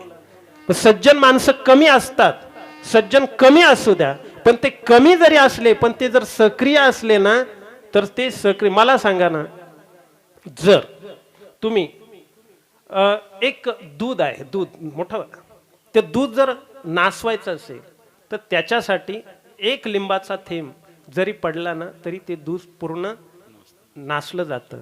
मग मला सांगा, समाजामध्ये एकच सज्जन असू द्या, आता याच्या उलट बोलतो, समाज जर सुधारायचा असेल ना, मला सांगा ज्ञानोबा राय किती झाले, तुकोबा राय किती झाले, 1. कबीर किती झाले, 1. सर्व संत एकच झाले ना, काशी रांगचे रांग झाले. ज्ञानोबा राय 10 ज्ञानेश्वरच आले, तुकोबा रायच अवतीर्ण झाले, 50-50 जण आले. असं आहे नाही, एकच असतात, पण ती एकच पण सगळ्या जगाचं कल्याण करून जातात, हे लक्षात ठेवा. आणि म्हणून देव अवतीर्ण होतो, पण साधू वृत्तीची माणसं निर्माण झाली तर, आणि त्यांना त्रास देणारी मग जे आहेत ना, जसे आता सावळीराम महाराज गव्हाचं पोतं घेऊन जाणार आहेत, तसं देव म्हणतात मी आलोच आहे ना, मग आता साधूंचं रक्षण तर करतोच, पण आता काय करतो मी, दुष्टांनाही मारून जातो. हे तिसरं कारण आहे. अशासाठी जर देव अवतीर्ण होतात तर प्रभू रामचंद्र सुद्धा अशा पद्धतीने अवतीर्ण झालेले आहेत. असे प्रभू रामचंद्रांचं जीवन आहे. विठाला विठाला विठाला. आता या प्रभू रामचंद्रांचं जीवन तुम्ही बघा. आता ग्रंथ जुने कधी होत नाही. कोणी म्हणत असेल बा ग्रंथ जुने झाले ना, आता कशाला रामायणाची गरज आहे, महाभारताची गरज आहे. नाही, ग्रंथ जुने नाही, ते नित्य नवीन आहेत, हे लक्षात ठेवा. ती पात्र आजही आपल्यामध्ये आहे. कैकई काय आपल्यात नाही का, मंथरा आपल्यात नाही का, हे पात्र आज आहे. कौशल्य आज आहेत, उर्मिला आहेत, सीताई आज आहेत, रामय आहेत, लक्ष्मण आहे. काय बघा ना तुम्ही, मला सांगा, कैकई पेढे वाटत होती. प्रभू रामचंद्र गादीवर बसणार, राजाभिषेक होणार, अयोध्येचा राजा होणार म्हणून कैकईला दुःख नव्हतं. ती पेढे वाटत होती. परंतु तिच्या बरोबर जी मंथरा होती ना, तिच्या डोक्यात कली घुसला. मंथराच ना. हा, आणि मग ती मंथरा म्हणली, येडी झाली का पेढे वाटी ती. हा, अगं तो राम जर बसला गादीवर आणि तो भरत सावत्र भाऊ ये, त्याला काय सेवा करायला ठेवती का? तुला काय भांडी घासावा लागन, शानी वय, पेढे काय वाटी ती. आणि असं म्हणली, मंथरा बाजूला झाली, बिघडली ना काही पेड्याचा बॉक्सच फेकून दिला. म्हणे मग काय करायचं? मी सांगते तसं कर, वर मागून घे आणि तो पोराला गादीवर बसव, तेव्हा तुला चांगले दिवस येतील. येडी झाली का? राजमाता व्हायचं तर त्या भरताला गादीवर बसवायचं, रामाला तू पेढे वाटू राहिली. तिथून पुढे काही बिघडली. म्हणून तर आपल्या घरामध्ये चांगलं चालू असतं. पण काय नाही, मंथरा आली शेजारी. कशाला आली? काय नाही, मला थोडी मिसरी लागत होती. मिसरी घ्यायला आली आणि थोरली सून मायरा गेली आणि धाकटी घास कापाय गेली. बर, आणि ती धाकटी आली का त्या धाकटी जवळ ही काय बोलते? त्या मोठी ना, तिच्या नवऱ्यानं डाग केले तिला, आणि तू काय इकडं घास कापी हिंडती. तुला काही कळत का नाही? हा, मोठ्याने घर भरायला सुरुवात केले आणि तू आपली अशी भोळ्यावानी कवर राहती. बिघडलीच गाड्या. संध्याकाळी काहीच नाही, पण असा उभार काजा नुसते काही नसताना भांडी आपटायची. झालंच काय? सासू म्हणते ही तर यदुळ चांगली होती आणि ही बिघडली का? आणि आता तर सध्या मंथरेचं पात्र कोणा गेले माहिती का? पुरीच्या आईनीच गेले. निमेचे घटस्फोट जे चाललंय ना, आता तुम्ही कोर्टाचा अभ्यास करा. जे घटस्फोट तुम्हाला दिसतील याच्या जर मूळस्थानी कोण असेल तर मुलीचीच आई आहे, हे लक्षात घ्या. मग आता पोरगी आपली पोरगी आहे, तिचं लग्न करून दिलं आणि कन्यादान विधी केला. कन्यादान विधी काय असतो? मी तुम्हाला हे दिलं म्हणजे माझी आता मुलगी न मम असं म्हणतो की नाही, ब्राह्मण देव आपल्याकडून म्हणून घेते न मम, म्हणजे आता हे तुमचं राहिलं नाही. आणि तो जावई काय म्हणतो? मम, म्हणजे माझी झाली. असा कन्यादान विधी. तो झाल्यानंतर मग ती पोरगी काय करते काय, तुम्ही खुशाली विचारा, तब्येत कशी विचारा. बरं, आता ते फोन झाले, पुरी जवळ सेपरेट फोन आहे, आई जवळ सेपरेट फोन आहे, 5-5 मिनिटाला फोन. कुठे काय करते, काय खाल्लं, काय चाललंय. अरे ती मुरुम खाऊ दे, तुला करायचं काय आहे? आता दिलंय लग्न करून. ती जर गेली मळ्यामध्ये घास कापायला आणि तू एकटीच आली का, आणि तू जाऊ नाही आली का, आणि तू एकटीच काम करते का? आता हिच्या ध्यानी नाही मनी नाही. आई म्हणली जेव्हा तू एकटीच काम करते का, आणि तू कोणच काम करून घेते आणि राबती तू बोळी साडी, तुला कळत नाही, तुला कवा ग ज्ञान यायचं. असं म्हणलं का पोर बिघडली. घासाचं वज मळ्यात आणि पोर गावात. ती म्हणली मी नाही आणणार आणि मीच काम करायचं का? जाताना काहीच बोलली नव्हती, मीच काम करू का काय करू, काहीच बोलली नाही. पण गेल्यावर तिच्या हे सगळी सध्या कुटुंब जे उद्ध्वस्त झाले ना, हे मंथरांनी केले. मग मला सांगा, 10,000 वर्ष रामायणाला झाली, पण मंथरा नावाचं पात्र जिवंत आहे की नाही? मग रामायणाची आज गरज आहे का नाही? हे लक्षात ठेवा. तुम्ही बघा, अरे प्रभू रामचंद्र ज्या वेळेला वनात जातात आणि वनात गेल्यानंतर ज्या वेळेला भरताला कळतं, तर भरताने आईची निर्भिसना केली. काही तो असं म्हटलाय का माझं कुठल्या जन्मीचं पाप आहे म्हणून तुझ्या पोटी जन्माला आलो, अशी कशी तू आई आहेस. नंतर चित्रकूटावर भरत जातो आणि किती गोड भांडणे हो, तुम्ही चला म्हणतात. प्रभू भरत स्वतःला दोष देतो. ते काय म्हणतात की मी जर जन्माला आलोच नसतो ना, तर कैकेयीला वर मागण्याचा प्रश्न नव्हता आणि माझ्या रामाला वनवासही घडला नसता. स्वतःला दोष देतो, कैकेयीला दोष देतो. आणि त्यावेळेला राम सांगतो माय कैकेयी ना दोषी नव्हे दोषी तात. लक्षात ठेवा. तो काय म्हणतो, इथे कैकेयीचा दोष नाही, इथे काय आहे? दैव जात दुःखे भरता दोष ना कुणाचा, आहे की नाही? पराधीना आहे जगती पुत्र मानवाचा. म्हणून मला आहे, याच्यात कोणी दोष नाही, माझं कर्म आहे आणि त्या कर्मसंचिताप्रमाणे मला हे घडलेलं आहे. प्रभू रामचंद्र कोणाला दोष देत नाही. आणि त्यावेळेला भरत काय म्हणतो, तू तुमच्या पादुका द्या, त्या राजगादीवर ठेवतो आणि मग राज्यकारभार करतो, पण मी गादीवर बसत नाही. त्यावेळेला पादुका दिल्या जातात, पादुका अयोध्येच्या राजगादीवर प्रतिष्ठित केल्या जातात आणि 14 वर्ष प्रभू रामचंद्र जसं अरण्यामध्ये निर्जराचं पाणी कंदमुळं खाऊन जगतात, काट्याकुट्याच्या रस्त्याने चालतात, आकाश हेच पांघरून जमीन हेच अंथरून ज्या प्रभू रामचंद्राचं 14 वर्ष होतं, भरतानी सुद्धा तसंच आयुष्य अयोध्येत राहिला, पण राजवाड्यामध्ये मुक्काम केला नाही, संत्र मोसंब्याचा रस पीत बसला नाही, का एसीची हवा खात बसला नाही. राजवाड्याच्या बाहेर नंदीग्रामाची झोपडी केली आणि तिथे सुद्धा तो जमीन हेच अंथरून आकाश हेच पांघरून तो सुद्धा 14 वर्ष अयोध्येत राहिला, पण कंदमुळं खाऊन आणि निर्जराचं पाणी पिऊनच राहिला. हे चरित्र आहे. हे शिका भाऊ प्रेम. इथं राम 8च दिवस दिंडीत गेला तर भरताना झुडूप ठुला नाही रामाच्या बांधाचं. तिडून आले दोघांच्या गाच्या धराधरी झाल्या, पोलीस गाडी आल्यावर दशरथ मार झाला माहीत झालं. तर तर काय माहीतच नाही दशरथाला. दशरथ म्हणला, राम भाऊ गाडी कुठं चालली? म्हणे तुमच्याच मळ्यात चालली. अरे अरे अरे अरे, हे शिका. प्रभू रामचंद्र लक्ष्मणाला म्हणतात की माझ्या बरोबर येऊ नको. वृद्ध वडील आहे, त्यांची काळजी घे, प्रजाजनांची काळजी घे, इथल्या आपल्या मातेची काळजी घे, माझ्या बरोबर येऊ नको. कारण वनवास तुला नाहीये, मला आहे. एकट्याला वनवास आहे. काही नाही, फक्त रामासाठी वनवास मागितला तर लक्ष्मण सीतेसाठी नव्हता. राम सांगतात लक्ष्मणाला की तू माझ्या बरोबर येऊ नको, पण लक्ष्मण म्हणतो की मी वनामध्ये येतो आहे. काय वाक्य माहितीये लक्ष्मणाचं? पाण्यातून मासा बाहेर काढल्यानंतर तो जसा तडफडून तडफडून मरतो, तसा रामापासून लक्ष्मण निराळा केला की तोही तडफडून तडफडून मरेल. हे लक्ष्मणाचं वाक्य आहे. हे बंधू प्रेम शिकायचं नाही का? आणि म्हणून इथे कोणतंही रामायण जुनं झालेलं नाही, महाभारत जुनं झालेलं नाही, ते आज आहे. तुम्ही महर्षी वाल्मिकींचा प्रसंग बघा.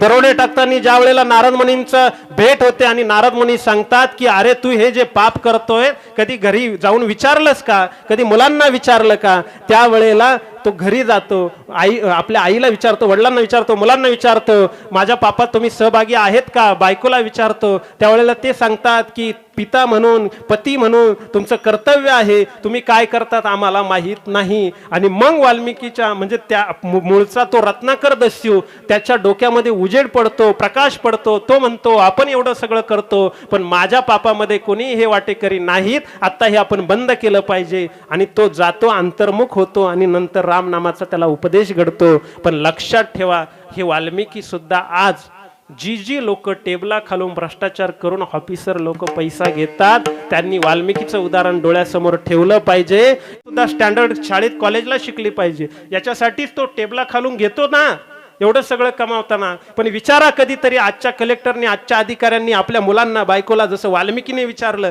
तसं विचारून बघा, मी हे जे पाप करतोय तुम्हाला सोन्या नाण्यानं मडवण्यासाठी हे सगळं करतोय, उच्च शिक्षण तुम्हाला मिळावं याच्यासाठी मी हे करतोय, पण माझ्या पापात तुम्ही सहभागी आहात का? मला असं वाटतं 10,000 वर्षापूर्वी वाल्मिकीचे त्या रत्नाकर दस्यूचे आई, वडील, मुलगा आणि बायको सुद्धा म्हटली होती ना, तेच उत्तर आजच्या आपल्या पत्न्या आणि मुलं सुद्धा दिल्याशिवाय राहणार नाही. मग लक्षात ठेवा, मग माणसाने हा बोध करून घेतला पाहिजे का आम्ही हे जीवन कशासाठी जगतो आहे. आणि म्हणून मला असं वाटतं की आपण जीवन जगत असताना कशा पद्धतीने जगलं पाहिजे, तर कसं जगावं यासाठी भक्ती मार्गाने जगावं असं तुकोबाराय सांगतात.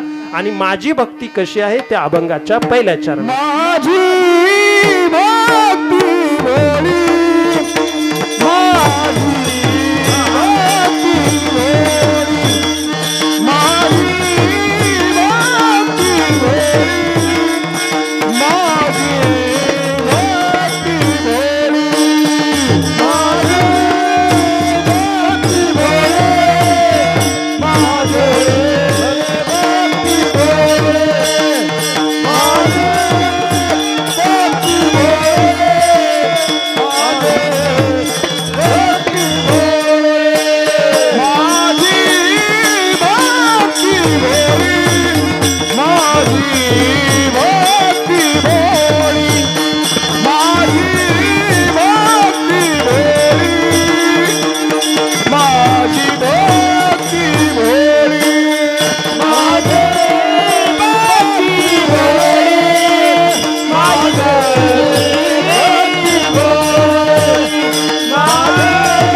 एकदा सर्वांनी वरती हात करा. परंपरेप्रमाणे भजन घेऊ. त्यानंतर पुढील 5-10 मिनिटात आपण थांबणार आहोत. विठोबा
अभंगाच्या पहिल्या चरणाला स्पर्श झालेला आहे, परंतु आपली वेळ संपलेली आहे. काय आहे, कीर्तन रंगात आलं आणि वेळ संपली. आता हे असंच आहे, परमानंट व्हायची वेळ झाली आहे की नाही. असं वेळेत थांबलेलं कधीही चांगलं. तसं वेळेच्या परंतु आपण सुरुवातच लेट केली होती. आता फक्त पहिल्या चरणावरती थोडंसं मी बोलतो 5 मिनिटं आणि त्यानंतर आपण लगेचच थांबणार आहोत. माझी भक्ती भोळी असं तुकोबाराय म्हणतात. तर भक्ती काय आहे, तर भगवंताकडे जाण्याचे 4 मार्ग शास्त्रकार सांगतात. पहिला मार्ग आहे ज्ञान मार्ग, दुसरा आहे कर्म मार्ग, तिसरा आहे योग मार्ग आणि चौथा आहे भक्ती मार्ग. लक्षात ठेवा. मग संतांनी ज्ञान मार्ग हा आपल्याला सांगितलेला नाही, योग मार्ग नाही, कर्म मार्ग नाही, तर भक्ती मार्ग हा चौथाच मार्ग का सांगितला याचं उत्तर आपल्याला बघायचं. आता बघा, ज्ञान मार्गाने साध्य काय होतं, फलश्रुती काय आहे ज्ञान मार्गाची, तर ज्ञान मार्गाने मोक्ष प्राप्त होतं. पण ज्ञान मार्गामध्ये एक दोष आहे. आता ह्या वरील जे 3 मार्ग आहेत ना, त्या प्रत्येकाची फल एक फळ आहे आणि एक दोष आहे. ज्ञान मार्गाचं फळ काय, तर ज्ञान मार्गाने मोक्ष आहे, पण ज्ञान मार्गाचा दोष असा आहे का ज्ञानाने अहंकार येतो. योग मार्गाने होतं काय, तर योग मार्गाने चित्तवृत्तीचा निग्रह होतो, हे त्याचं फळ आहे. पण योग मार्गाने दुःख वाटायला येतं, हा त्याचा दोष आहे किंवा उणीव आहे. योगाची वाटा निघाले गा सुगटा, तै दुःखाची भोगवटा भागा, है की नाही. 12 अध्याय. म्हणजे थोडक्यात सांगायचं काय, योगाने दुःख पदरात पडतं आणि योगाचं फळ काय आहे, तर योगाने चित्तवृत्तीचा निग्रह होतो. आणि कर्म काय आहे, कर्माची एक उणीव आहे. कर्माची उणीव अशी की फलासक्ती माणसाला चिटकते, आसक्ती चिटकते. आणि कर्मांची आसक्ती चिटकल्यामुळे होतं काय, की मनुष्याला ती आसक्तीच्या द्वारे वासना निर्माण होते. आणि वासना निर्माण झाली का पुन्हा जन्माला यावं लागतं. पुनरपि जननम पुनरपि मरणम पुनरप जननी जठरे शयनम य संसारे खलुदिस्तारे कृपया पारे पायम. पुनरपि जननम, पुन्हा जन्माला यावं लागतं. काय यावं लागतं, जन्म घेणे लागे वासनेच्या संगी. ही वासना निर्माण होते. कशाने निर्माण होते, तर कर्म करताना जेव्हा मनुष्याला कर्माची फळाची अपेक्षा चिटकते, प्रत्येकाला आसक्ती राहते. आणि आसक्ती राहिली, फळाची अपेक्षा ठेवली का त्या आसक्तीपोटी वासना निर्माण होते. आणि वासना निर्माण झाली का जन्म मरणात परत यावं लागतं. म्हणून गीतेने सांगितलं कर्मण्यवाधिकारस्ते मा फलेषु कदाचन. उत्तर मिळालं का, मिळालं. मी सुरुवातीला म्हटलं होतं की देवाने आपल्याला सांगितलंय की कर्म कर पण फळाची अपेक्षा ठेवू नको. त्यावेळेला बरीचशी माणसं, आता जी काही जाणते श्रोते त्यांच्या लक्षात असेल तो मुद्दा की मी कीर्तनात बोललो होतो की बरीचशे माणसांना असा प्रश्न पडतो का कर्म करायचं पण फळाची अपेक्षा ठेवायची नाही. माणसं तर कर्म अपेक्षेनेच, फळाच्या अपेक्षेने कर्म करतात. मग भगवंत इथे फळाची अपेक्षा ठेवू नको असं का सांगतात? तर त्याचं कारण आहे, फलासक्तीने तुम्हाला पुन्हा वासना निर्माण होईल आणि वासनेने पुन्हा जन्म मरण भोगावं लागेल. म्हणून सांगितलं कर्मण्यवाधिकार असते महाफलेषु कदाचन. हे त्याचं उत्तर आहे. म्हणून कर्म मार्गाने जायचं नाही, योग मार्गाने जायचं नाही. ज्ञानोबराय बोलून आले, योग याग देणे नोहे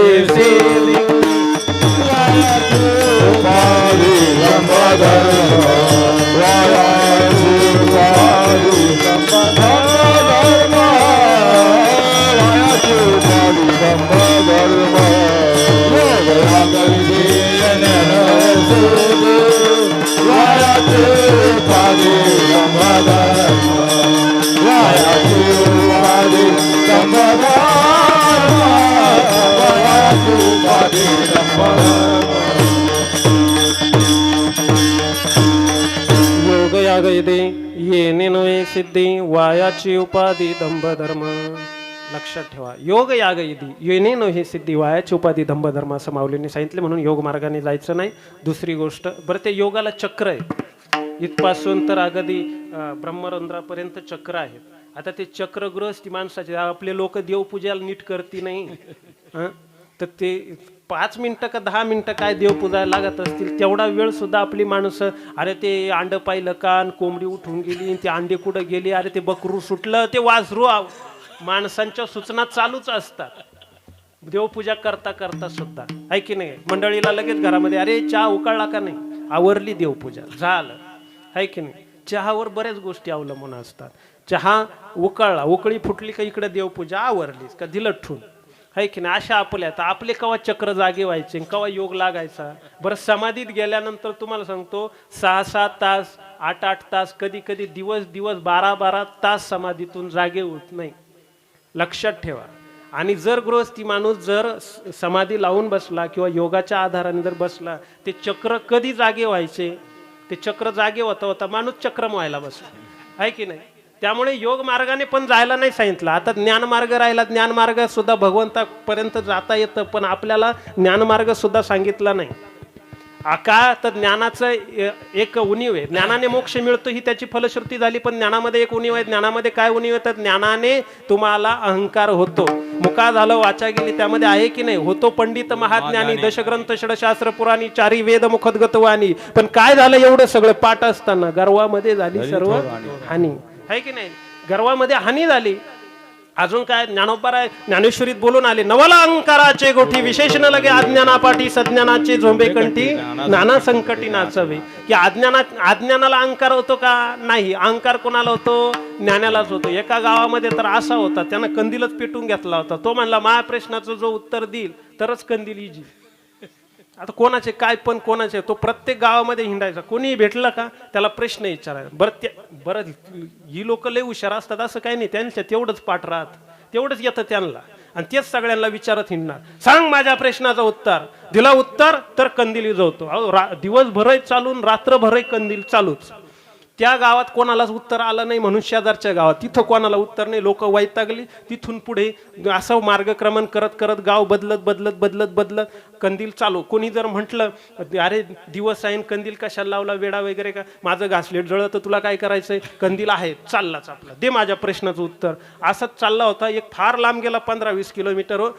असं उन्हाळ्याचे दिवस होते, नांगर चालू होता शेतकऱ्याचा. नांगरून तो आपले बैल सोडून दिले आणि आंब्याखाली आपला तो झोपला होता. तेवढ्यात हातीतून चालला होता, त्यानं तो झोपेल पाहिला. आला तो जवळ आला. शेतकरी उठला, म्हटला, अरे दिवसा उजेडी, दुपारचे 12 वाजले, हा काय कंदील लावून हिंडतो, कशासाठी? काही वेडा बिडा आहे का? नाही म्हणले, माझा पण आहे. म्हणे, काय पण आहे? मी इतका ज्ञानी, मोठा पंडित आहे, महाज्ञानी, दशग्रंथ षडशास्त्र पुराणी, 4 वेद मुखदगतवाणी, मी काय साधा सोपा नाही. म्हटले, माझ्या काशीच्या पंडितांनी सुद्धा माझ्या प्रश्नांची उत्तरं दिलेली नाही, निरुत्तर करून टाकलेले आहेत. तू माझ्या प्रश्नाचं उत्तर जर दिलं तर मी हा कंदील विजवतो, असा माझा पण आहे. शेतकरी म्हणला, तू जर राखेल जळत जळू दे, माझं काही गेलं नाही, चालू दे बाबा. परंतु तू एवढा विद्वान आहे म्हणतो, तू तुझ्या प्रश्नाचं उत्तर देतो मी नंतर, पण आधी माझ्या प्रश्नाचं उत्तर जर दिलं तर मग मी तुझ्या प्रश्नाचं उत्तर देतो. मग हा म्हटला हा शेतकरी आहे, अडाणी निरक्षर आहे, हा विचारून काय विचारायचं आहे, बरोबर आहे की नाही, हा काय लय पंडित आहे का, काय विचारेल शेतकरी. म्हणे बरं तुम्ही विचारणार आहे का, म्हणे विचारा. तुमच्या प्रश्नाचं उत्तर मी दिलं का मी तुम्हाला प्रश्न विचारतो त्याचे उत्तर मला द्या. म्हणे बरं. मग त्या शेतकऱ्याने म्हटला बसा इथे बसा, तुमचा कंदील खाली ठेवा, आणि ठुला. तो गेला आणि शेतकऱ्याने असं रूमनं आणलं. रूमनं माहिती नवीन पिढीला नसेल माहिती, व्हॉट इज मिनिंग बाय रूमनं, आता राहिलंच नाही ते आहे की नाही. तो आला रूमनं घेऊन आणि तो शेतकरी म्हटला पंडिता, कंदील लावून दिवसा उजेडी हिंडतो, ज्ञानाचा अहंकार करतो, सांग याचा टोला कुठं बसल. याच उत्तर दिलं का बस. आता म्हणला एवढं शास्त्र धुंडळलं, आता हा आडबंग प्रश्न, शेतकरी आडबंग, उत्तर काय द्यायचं. बरं आपण म्हणावं हा डोक्यात बसन तर हा पाठीत हाणाय बसला, बरोबर आहे की नाही. तर त्याचं उत्तर तुम्हाला सांगतो. मग शेतकरी म्हणला हा कंदील फोडीतो घरी जातो का नाही. त्यानं तुम्हाला सांगतो आंब्याखाली कंदील फोडला घरी आला. मग मला सांगा, नवल अहंकाराचे गोठी विशेषण लगे अज्ञाना पाठी सज्ञानाचे. म्हणून सांगितलं की ज्ञानाने अहंकार होतो, म्हणून तुम्ही आम्ही. म्हणून आता याचा उलट तुम्हाला सांगतो, ज्ञानाने जर अहंकार होतो तर याचा अर्थ मनुष्याने ज्ञानी व्हायचं नाही का, भक्तांना ज्ञानी व्हायचं नाही का, व्हायचं. संतांना पण ज्ञान पाहिजे आहे, पण ज्ञान नुसतं कोरडं ज्ञान नको, त्या ज्ञानासोबत भक्ती आणि प्रेम असेल तरच असं ज्ञान आम्हाला पाहिजे. एकनाथ महाराज पण म्हणतात भक्ती प्रेमाविन ज्ञान नको. भक्ती प्रेमाविन ज्ञान नको, भक्ती प्रेमाविन ज्ञान नको देवा, भक्ती प्रेमाविन ज्ञान नको देवा, भक्ती प्रेमाविन ज्ञान नको देवा.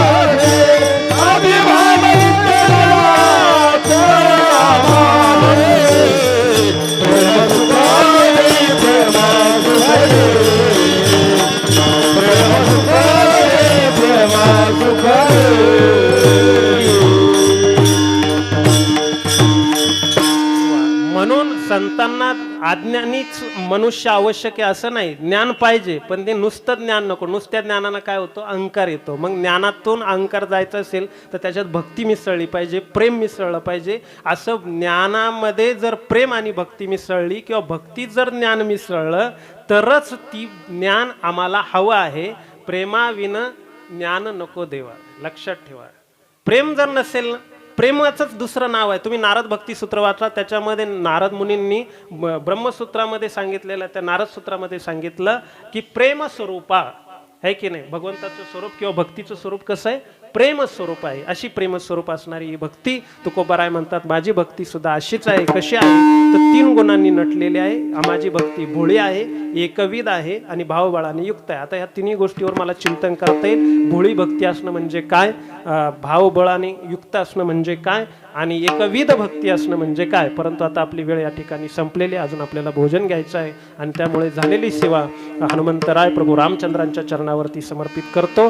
उपस्थित सर्व श्रोतृगण, माता भगिनी, सर्व वर्ग, पुरुष मंडळी, आमचे सर्व तरुण मित्रमंडळ आणि इकडे सगळे बालगोपाळ, सर्व वारकरी, टाळकरी, चोपदार, आमचे विनेकरी बाबा, सर्व महाराज मंडळी या ठिकाणी, शेळके महाराज आहेत, आमचे संपत महाराज आहेत, सर्व महाराज मंडळी, आपण सर्वजण या गावचे भजनी मंडळ, सर्वांच्या चरणावरती एकदा साष्टांग प्रणिपात करतो. तुम्ही जे काही मला प्रेम दिलेलं आहे असंच प्रेम माझ्यावरती राहू द्या आणि असंच मला म्हातारं होतो इकडं आणत जा, एवढंच माझी इच्छा आहे, बाकी काही नाही. झालेली सेवा माऊलींच्या चरणी, ज्ञानोबारायांच्या चरणी समर्पित करून थांबतो. आता ज्ञानेश्वर माऊली भजन होईल. चाल म्हणायची, म्हणायचे असेल तर पटपट म्हणा आणि आपण थांबूया. ज्ञानेश्वर माऊली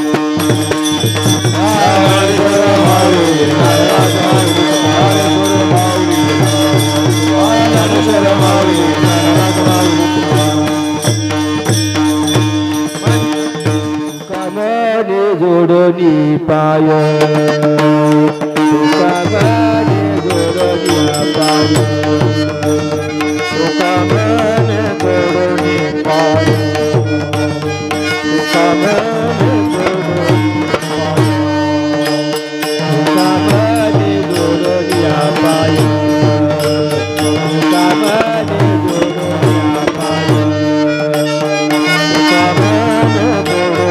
पाय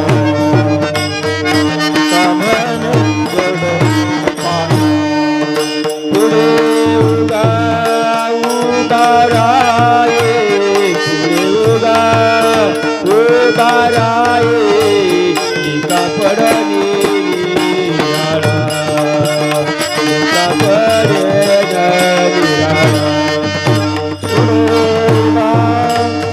उभाराये पुढे उभाराये मी कापड निराळा मी कापड आईचा चांदणी सोहळा आईचा चांदणी आईचा चांदणी सोहळा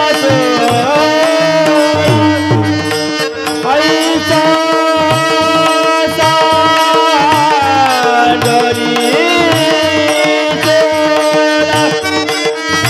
आईचा चांदणी सोहळा आईचा चांदणी सोहळा आईचा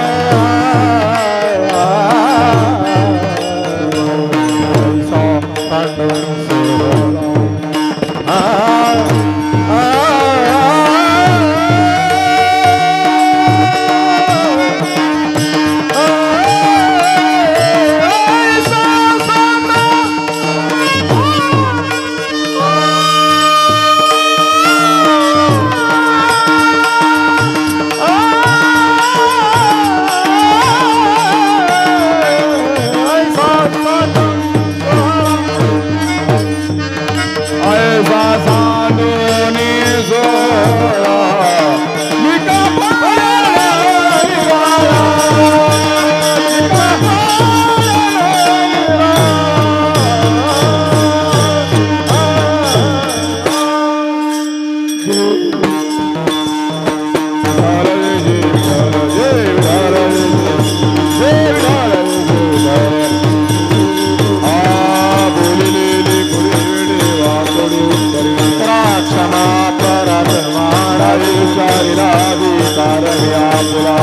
क्षमा